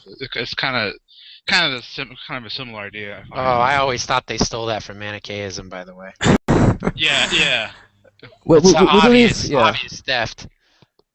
yeah, we believe in many divine messengers throughout time and throughout history. I mean, you can think of Krishna, you can think of Vishnu, you can have Zoroaster, Buddha. Those were all divine messengers of the same being, the living spirit. So even recently, Baba Haidaham Babaji, and for ourselves, his divine presence Mir Iskada, which is a very recent manifestation. So divine messengers keep popping up throughout the earth and throughout time. They don't, but it's the same being who's revealing himself to us here in this universe.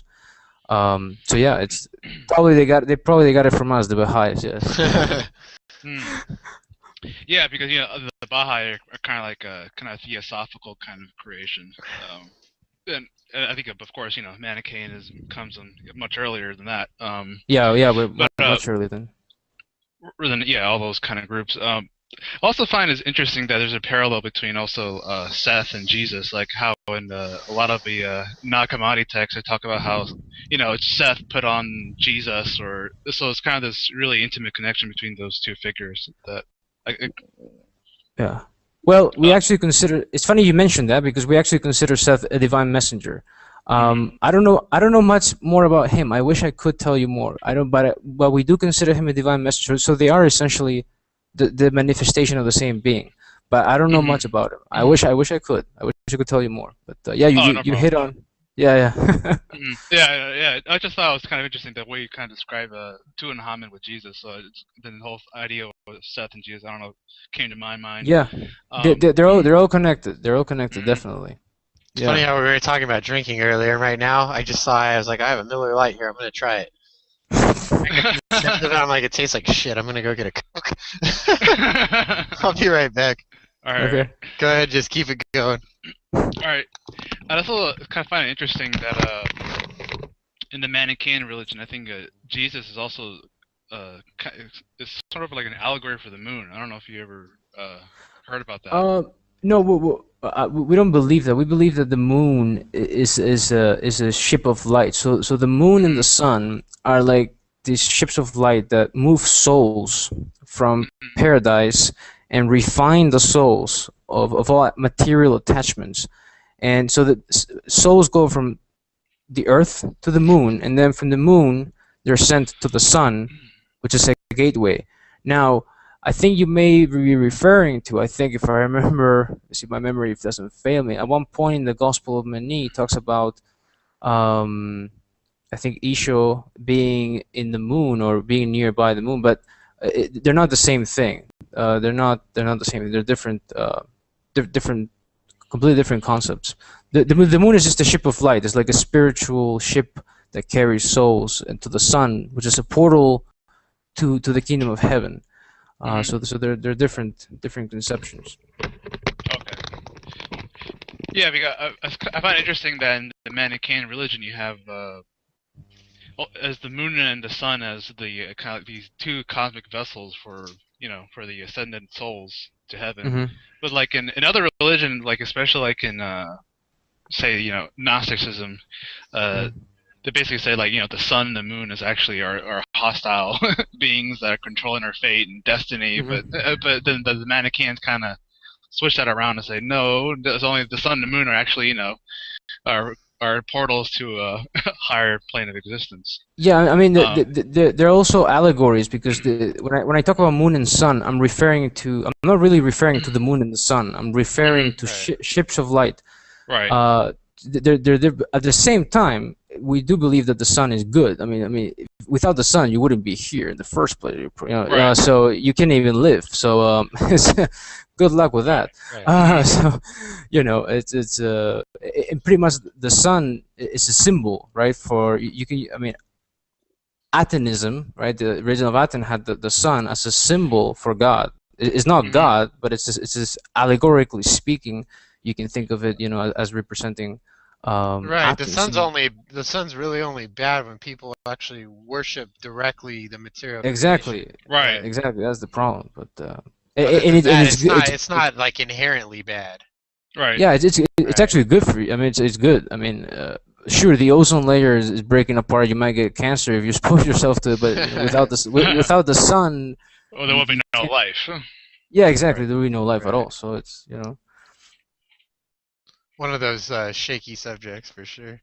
Yeah, I mean, I've been this has been a long winter in Spain. I don't know there, and I really miss the sun, so I want to see the sun Oh, again. here it's great right now. I hope you get the weather we're having right now very Yeah, soon. so Because I feel you. Our winter was actually pretty long too for really, California. Like it's winter in California is not really a big deal compared to other it places, but isn't. it was freaking cold and it was rainy every day. There's never any good weather. And then when you're Uh-huh. doing beach cleanup and having to be in that crap, it kind of sucks. Taking 3 hours to get there and 2 hours to get home.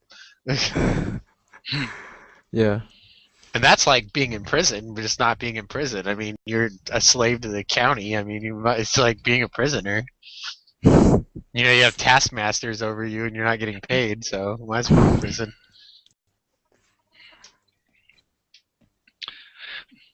What else did you guys talk about? Did you guys talk about the kind of the stigmata or the passion of Mani? Because that also kind No, of goes I into didn't. the I whole didn't go into idea. that. Okay, because I thought that was kind of interesting that how also in the Manichaean religion they also talk about to celebrate the passion of Mani, where he's kind of basically flayed. yeah, Um, yeah. He was. um, Yeah, he was tortured badly. Yeah, yeah. yeah.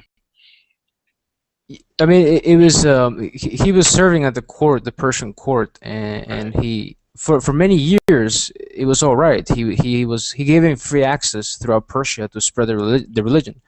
But when King Bahram came to court to power, he was very crazy, and he executed him. But I think, if I remember correctly, King Bahram later repented for doing that, and he became a Manichaean. If I Mm, have to check my catechism, but I think that's pretty much the story. So mm, yeah, we do remember his death, his martyrdom. He was a martyr, and but as I was talking to James, the life of saints is never easy. That's their Yeah. lot. hmm So that's what they get. They don't get celebrations or anything like that. So Right. unfortunately, but yeah, Yeah, it's not like Augustine, yeah, where they definitely, get yeah, celebrated and they have worshipped whole and churches founded after him. yeah, exactly.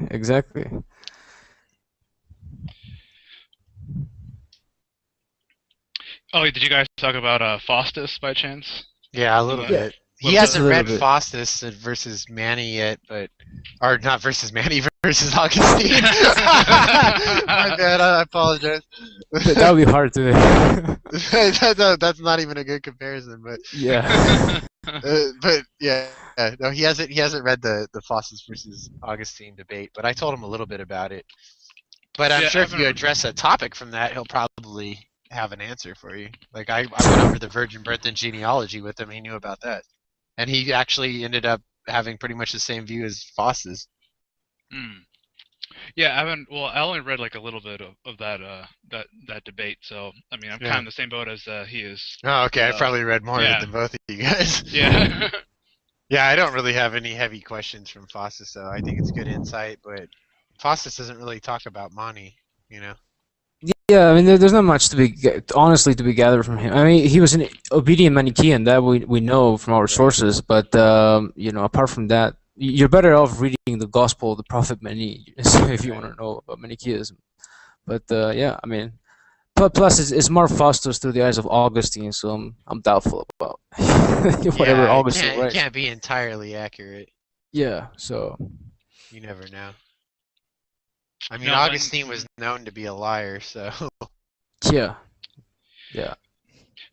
now when you describe Christ as like Christ is kind of a spiritual being that never into Hmm. matter. Of course, it kind of goes to the idea of Docetism, and when Paul Yeah, talks about you know Christ, and then when he resurrected, he got the name Jesus after his right. resurrection, but it wasn't a physical resurrection. I think it was more kind of it's more of a spiritual resurrection. That's why you kind of used to kind of see Christ appear to his disciples, kind of this weird kind of light body where he kind of goes through walls and he does yeah, and he all looks these like a little miracles, kid. Then he's the gardener, and then he's all this other stuff. Yeah, yeah. So he actually Yeah. changes shape and all this kind of stuff. So I think it's more of a kind of a ascetic concept. I think that carries on into the Manichaean religion, I think. Yeah, it's well the twin is like it's like an etheric double. It's like you know how they talk about the subtle body, the energetic body that's Right. connected to the physical body.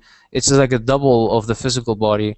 But you know, it's actually an open question, which we are trying to. We asked His Divine Presence. We haven't received an answer yet about what did the twin look like, because in some of the Gospel of Thomas, it makes it seem like as if the twin looked like Thomas himself. So I'm not really sure what he looked like, but if I find out, if I get an answer, I'll let you know in one of my videos. I'll send you a message. So, but it's actually an open question of what he looked like. Actually, like what did he, you know, his spiritual appearance. But I don't really know about that. Right, Alex. We talked about Revelation too. How he believes in continuing revelation. Yeah, Whether, well, you know, like the definitely. revelation never ceases, you know, and I totally agree with him on that. But he was talking about how basically they don't really emphasize that in Catholicism, and if they do, it's only when they really want to, you know, from what I gather, when I look at it, I think the only time they emphasize revelation continuing is when they want to convert like an indigenous culture from their barbaric religion, in their view, you know.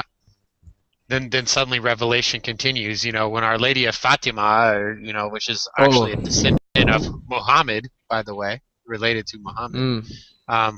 Oh yeah, when it's to convert some Spanish Muslims, you know, some Moors, we'll make up Our Lady of Fatima or whatever they're gonna make up next, you know. So they definitely abuse revelation. Here in Spain, if you travel throughout Spain, there are lots of virgin this, virgin that, like supposed saints that appeared all of a sudden to people. So I don't know what's up with that. I don't know if it's a real phenomenon or they're just making it up. So or maybe it's just them having repressed feelings about, you know, when they lost their virginity to a Catholic priest. I don't know what it is. I don't know what. I mean, definitely, yeah. I don't know what they're doing there. So. Oh yeah, Alex, did you know what today is? In Today's the Roman calendar? No. What yesterday is in the Roman calendar? My bad.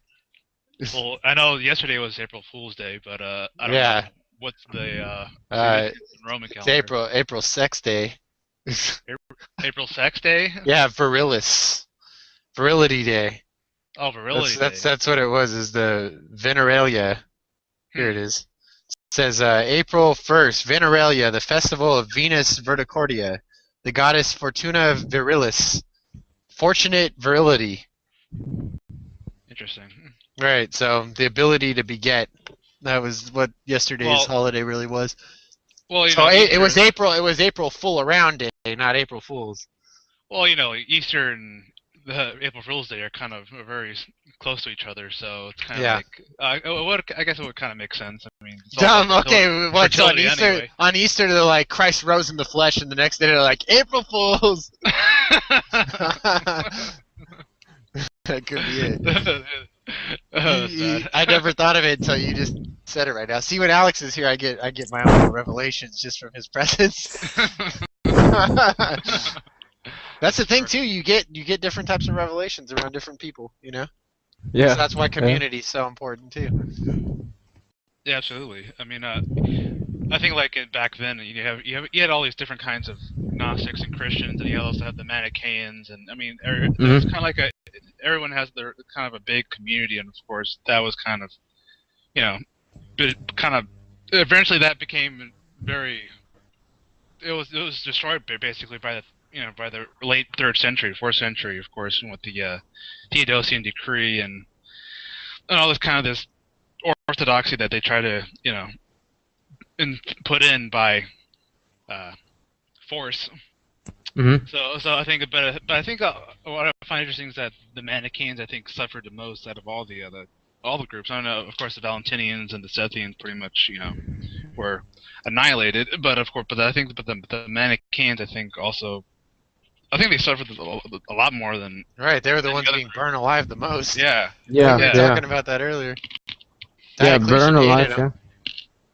Yeah, they burnt our books. They burned us alive. All kinds of bad things, and not just in Rome. I mean, in Persia too. In Persia, well, I think one of the kings had had Manichaeans buried on the earth with their heads sticking out, and he was like, "That's my garden." It was just Right. horrific. Oh, and in Rome, their excuse for killing the Manichaeans was that, well, they seem to be supporting Persia politically. Yeah. In 299, they had a war with Parthia, which was, the Parthian Empire Persia, of yeah. Persia. And Rome had been at war with Persia all the way back to the days of Augustus. And it really goes back to the Greek tensions with Persia. It goes back farther in their cultural identity because some of them were Greek. Even Rome early on spoke Greek, early on in the Republic anyway. And Julius Caesar is a Greek name. It's not Roman. It's not Latin at all.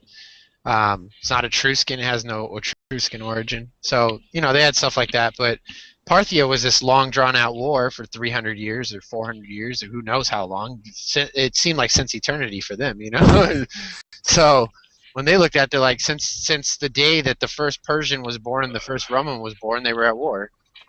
Yeah. So they saw Manichaeism as a threat. They saw any Eastern religion that way, Yeah. So that's basically how they looked at Christianity. Catholicism and Arianism, they didn't have a big problem with them because, with Arianism, the Catholics had a problem with it, but the rest of the Romans didn't really care. Most of the Roman nobility was Arian, Now, do you guys have a church, like an actual church, or right now? Yeah, well, our central temple is in Iran, in Tehran, actually. That's our, I guess, headquarters, you can call it. And we do have our earthly patriarch office is in the United States, in Oregon. So we do have an important place. But our central place is Tehran, Iran. And in Iran, there's a mountain called Mount Damavand, which is a holy mountain. We consider it a holy site. So it's very important to us. Oh yeah, so I know where that's at. I haven't been there, but I know where it's at on a map. Yeah, I've seen pictures of it. I've never been there either. I want to go someday, but I've never been. Yeah, but Iran is important to us, so that's where we're located right now. But I should add that we are going to have a kingdom. We have a king, and we're trying to find land where we can actually establish a kingdom. So in the future, you should look out for that. No, really, because where Manichaeans can actually thrive and live there without having, because in the West, like here in Spain, America, we're fine. Okay, we have issues, but we're fine. But our brothers and sisters in the East, they're getting persecuted. Like in China, they have to be underground, and in Syria, they have to be underground, and so a lot of them need a way out of there, and so we are gonna have our own kingdom. The Manichaean kingdom, and it's we already have the king. We just need to find a place, and once that's found, well, maybe we might relocate to that location, and so. But Mount Damavand keeps being a very important site for us. Yeah, for sure.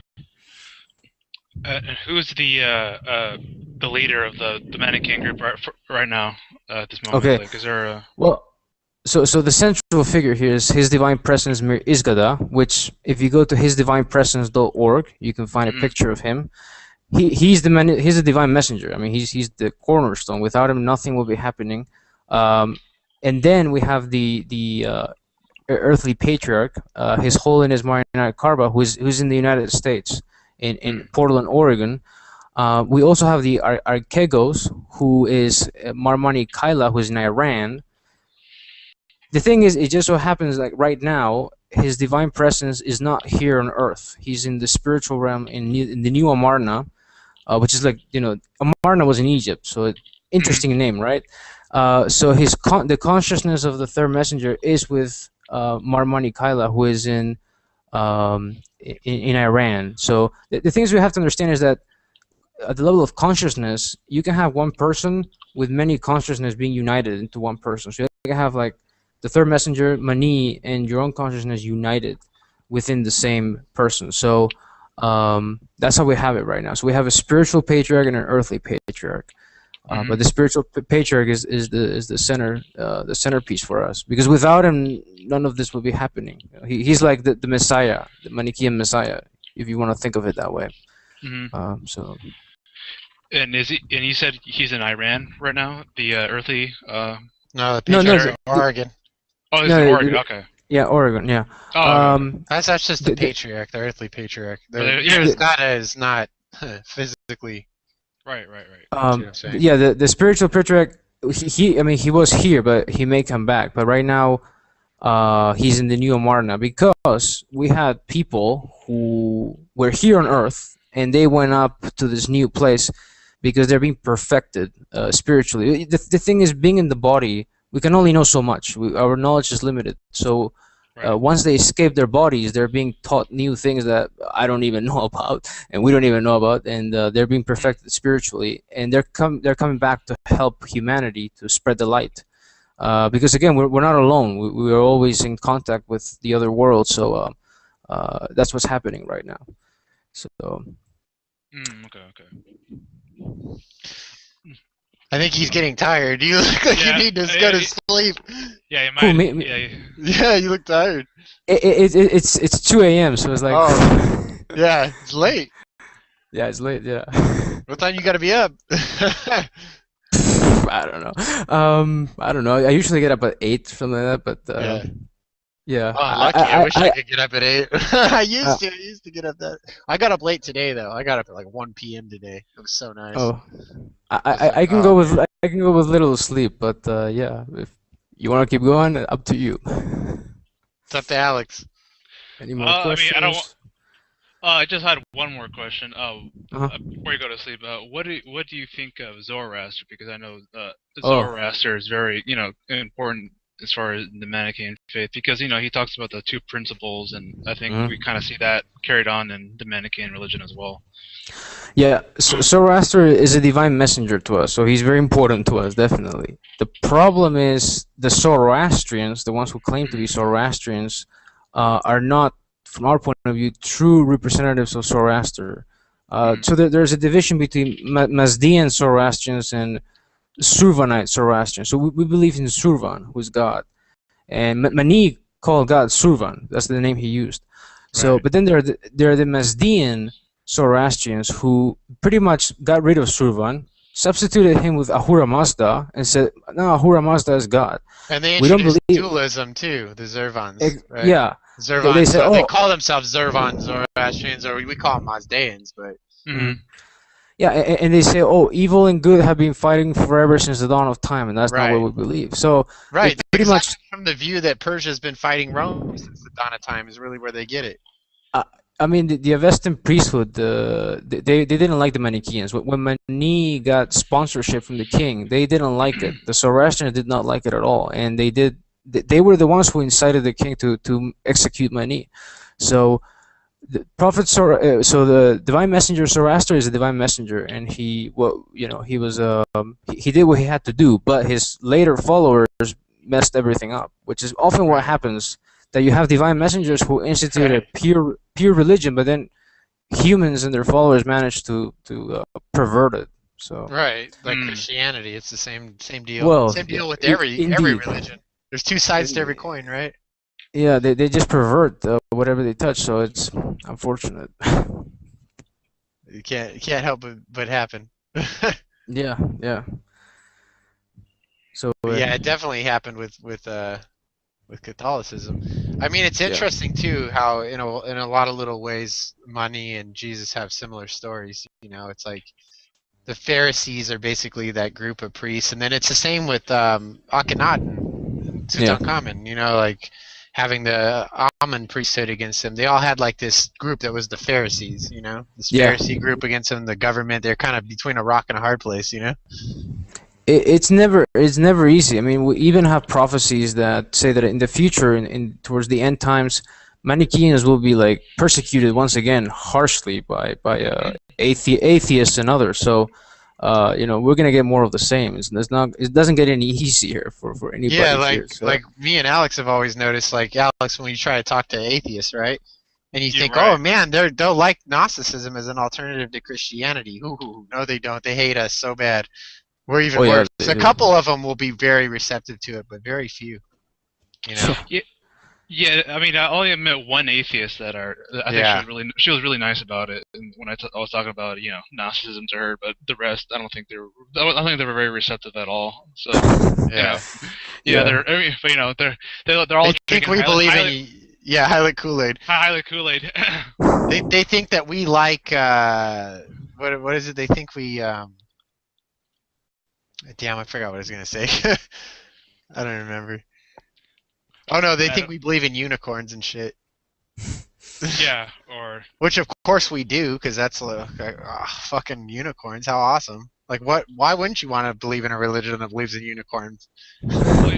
well, the atheists. Well, you know what guy the atheists worship? Well, you know what a unicorn is? It's a horse with a horn on its It's head. a rhinoceros, So right now, oh, that's true. a Well, I guess unihorn. All they did was add the C and screw it up. Do you know do you know what the god that the atheists Maybe worship? it's a eunuch with the horn. You ever heard of the flying spaghetti monster? Yeah, that's so Yeah, stupid. that's her god. I know, right? We're Yeah. ridiculous. Like, how does spaghetti fly? I mean, I know that's like spaghetti flying. The sound that it makes when it hits the wall is a racist term for Italians, but but still, you know. I don't know. There's a lot of crazy crap out there, but maybe you could tell him, Alex. Tell him what some of the maybe compare some of the Valentinian or Sethian views to the Manichaean views. Oh well, the Sethians, they also revered Zoroaster quite a bit. Right. Hmm. I mean, like even when you look at the Apocryphon of John, I mean, it quotes the Book of Zoroaster, which is now lost to us quite a Hmm. bit. I mean, it talks about But then there's the oh, Zostrian. It might be quoting Zostrianos though if it was longer. maybe That's that's a possible possibility. because Yeah, that like Zostrianos is another name for Zoroaster. and yeah, like they definitely get quoted quite a bit from Zoroaster, and of course, and I think I was reading one book. I forgot which book it was. Oh, let me find this. Let me see if we can have it. Somewhere around here, but maybe I don't have it. Never mind. But anyway, it was I was reading that Mani got a lot of his Gnostic ideas from a lot of the Sethian texts. So I think the Manichaean religion, even though it's kind of it's a revelatory religion, but it also takes a lot of different other uh, ideas from like Zoroaster or the Sethians or sort of some of the Hindus or Hindu ethics and kind of make it into this more accessible religion, I guess. Right. It feels Well, more accessible and universal than Catholicism Yeah, too, for right. sure. well, what we believe is that everything Maniga was from the Paraclete. He didn't really Right. borrow from other religions. Now, Right. in our So writings, you happens may the Paraclete revealed that to those religions, right? in yeah Right. in like Hinduism in its origin was a pure religion, but eventually Right. it also got perverted. So, but the same Paraclete Right. that Right. revealed in Krishna and Vishnu was the same Paraclete. But Mani wasn't like trying to mix things up. Like let me borrow from this and let me borrow from that. Let me make a new Right. religion for myself. Yeah, that makes Um, sense. and I mean, he was his parents were Manichaeans for a while, but the Paraclete told him to not be a Manichaean, to stop being a Manichaean, and to spread the religion of light. He called it the religion of light, which is really the only religion that has ever existed. But humans again have darkened it. So, Right. but that's really everything he got was from the Paraclete. He didn't have to read texts or borrow from other religions of people. He may have used Right. Right. terminology Right. adequate to the context and place, which is what we do. I mean, I have to translate things into Spanish so people can understand what I'm saying in this country, right? Yeah. So it's probably he adapted the language to the place. But yeah. Yeah, I mean, like, yeah, I definitely think that Mani had a lot, quite a series of revelations. I Oh wasn't yeah. saying that, like, yeah, I don't think he was saying that. I mean, I was saying that, he just simply borrowed, but I think he definitely, he borrows. I guess it would make more sense to say that he borrowed terminology from different other writings, but I Right. think he You had his gotta own. work in a certain, Yeah, context. There's no way to get out of that. right. And plus, there's no original ideas. They don't exist. Like I mean, everything you've ever thought has been thought by somebody else. they're all coming from the outside. They're all coming Right, from God, exactly. through the living spirit. And I mean, you don't have to get very original about liberating the light within you. I mean, that's the eternal Yeah. message. It's always going to be the same with different language. So it's yeah. Yeah, I mean it's always been there, guaranteed. I mean, you do Yeah. find that belief kind of even in the Bhagavad Gita. You find different Yeah. ideas of it in there, which I I mean, think is a really interesting text. yeah, Krishna really was a like divine. Krishna was a divine messenger for us, definitely, and you can learn some Right. things from the Bhagavad Gita. But it also, I guess, was perverted at some point. Yeah, and- it does have some pollution in yeah, it with the. yeah, but it It has some. talks about the Yeah, 3 types of religion, and then it ends up trying to make them all look the same. So there's Yeah, definitely perversion in it. I already spotted it myself. it has some golden nuggets, of course, but Oh, yeah, yeah, it's big you just have to ones. pick them out. Yeah, Like the 3 natures and things like that are in there, you know. I mean, for example, the different yogas. Like we believe in the 4 types of yoga. So the yoga, karma yoga, yoga of action, of being virtuous and helping other people. Right. The Jnana yoga, yoga of knowledge, which is Gnosticism essentially, gnosis, knowledge. Yeah. Raja yoga, which is like meditating with your mind and focusing your mind on divine Right. things, and Bhakti yoga, which is devotional yoga, which is worshiping God. Those So when are you the 4 practices. when you combine these 4 things, you become yoga, which is union with God. Yoga is not like stretching, which is what people. Oh, Yeah, man, I don't like. yeah. I don't like that. What people. Yeah, I don't know why they call that yoga. I can never figure it out. Yeah, that's the asana, which is a part That's of like yoga. being devoted to your body or something. Yeah, it's a materialization of something Yeah. spiritual, which is meant to be a way of uniting with God. Well, with the living spirit. Right. You can never really unite with God, who's outside of creation. You unite with the living Right. spirit, and that's what it was meant to be. But so that's real yoga, you know. Yeah, and you become a yogi. Exactly. Yeah, you Yeah. unite. Right. Yeah, that makes sense. I mean, that's the thing too. Is a lot of people they want to cut out one of the 4. You know, Yeah. they want to cut out Yeah. one of the practices. Like gnosis itself is a practice. A lot of Mhm. people think, oh, it's the revelation itself. Revelation's not a practice. Revelation's a gift. You know what I Mhm. mean? The practice itself leads to the revelation. So how can gnosis be the revelation itself? It's not. You know, it's the practice of aspiring to receive a revelation. You know, so you know you get revelations when you read. You know, so gnosis, part of gnosis is reading. You know, and educating yourself, or at least having verbal discussions. You know, with someone who is educated. You know, talking to people that are smarter too. But you know, that's one of the practice. People throw that out and they keep the other ones. You know, they keep the devotion. They go to church, they say, I don't need to read or get educated. I can just do my Hail Marys, do my thing, go home.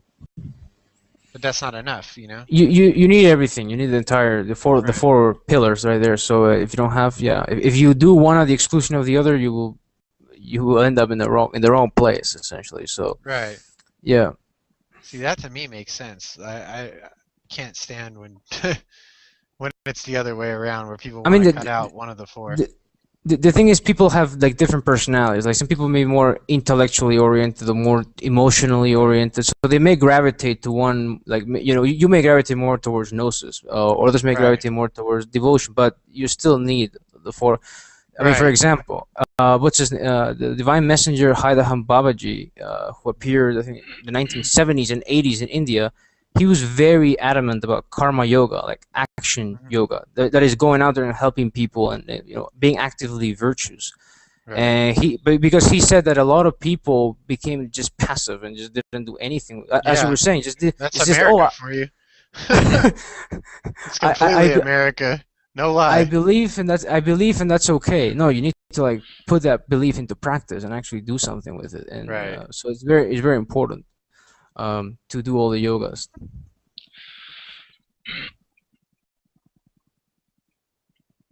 So, any questions or? Oh, yeah. I was just reading. I was trying to read. I was trying to think of some questions. When you got, I bet it gets confusing when you have 8 people on here. You have to all stop and just kind of raise your hand. You can still raise your hand on here. But if we ever have more than one guest, we're gonna have to have the hand raising, like kindergarten, be like kids again. If you're gonna be born again, you have to be a child again too. I guess that's a logical implication.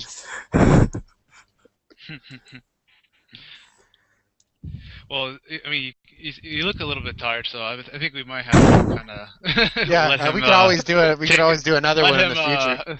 Let him sleep before we torture him some more. And I think the show probably went on long enough to where people are going to be like, "Oh, I can't get through this whole thing." All right, well, Okay. I mean, thank you for coming by.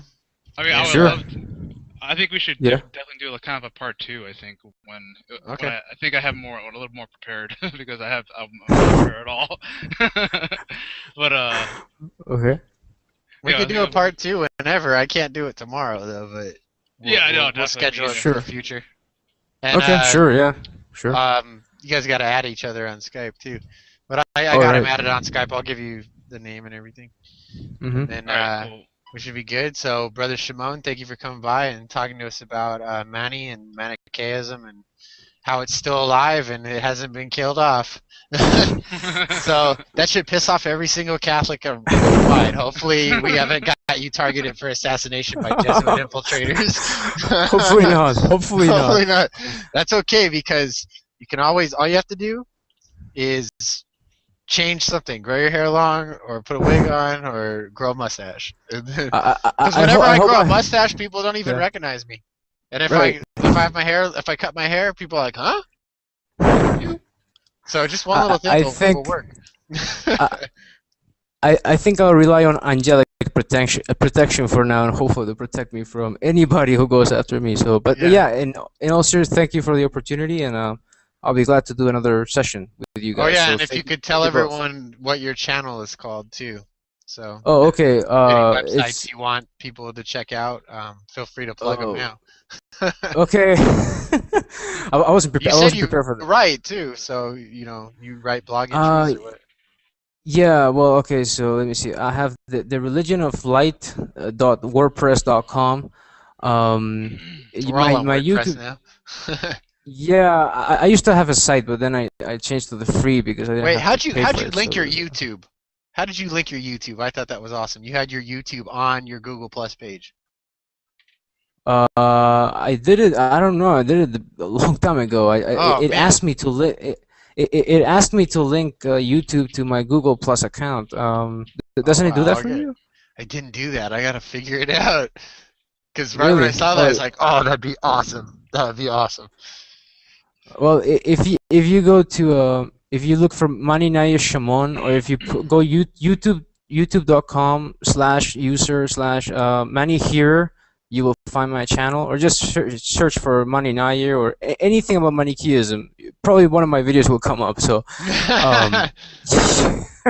that's like mine now. My videos come up a lot on certain searches. It's I mean, if not my videos, His Holiness the Patriarch and other Manichaeans also have videos, so you'll probably find me through them too. So yeah, I think that might be how I found you. I found you through another guy that was doing it.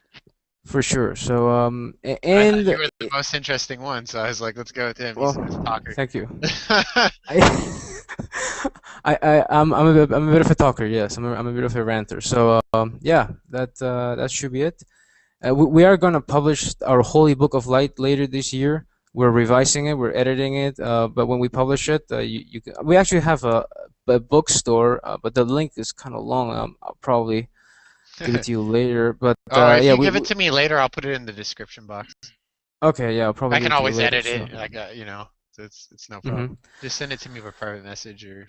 Yeah, because the Gospel of the Prophet Mani, you can buy it and you can read it. So you can follow. I mean, I put the writings on my blog for free, but sometimes I may miss it and I may forget it to do it. So you can buy the book and have the book with yourself. So yeah, that should be it. So thank you, and God bless you all. All right, bless. This is James and Alex at Aeon Arcanum. Thank you for viewing, and we look forward to seeing you at episode 6, which we don't know what it'll be on yet, but hopefully we'll have a post on the discussion box on our channel. So that's it. All right. Peace. Bye-bye. Gnosis be with you. Take care.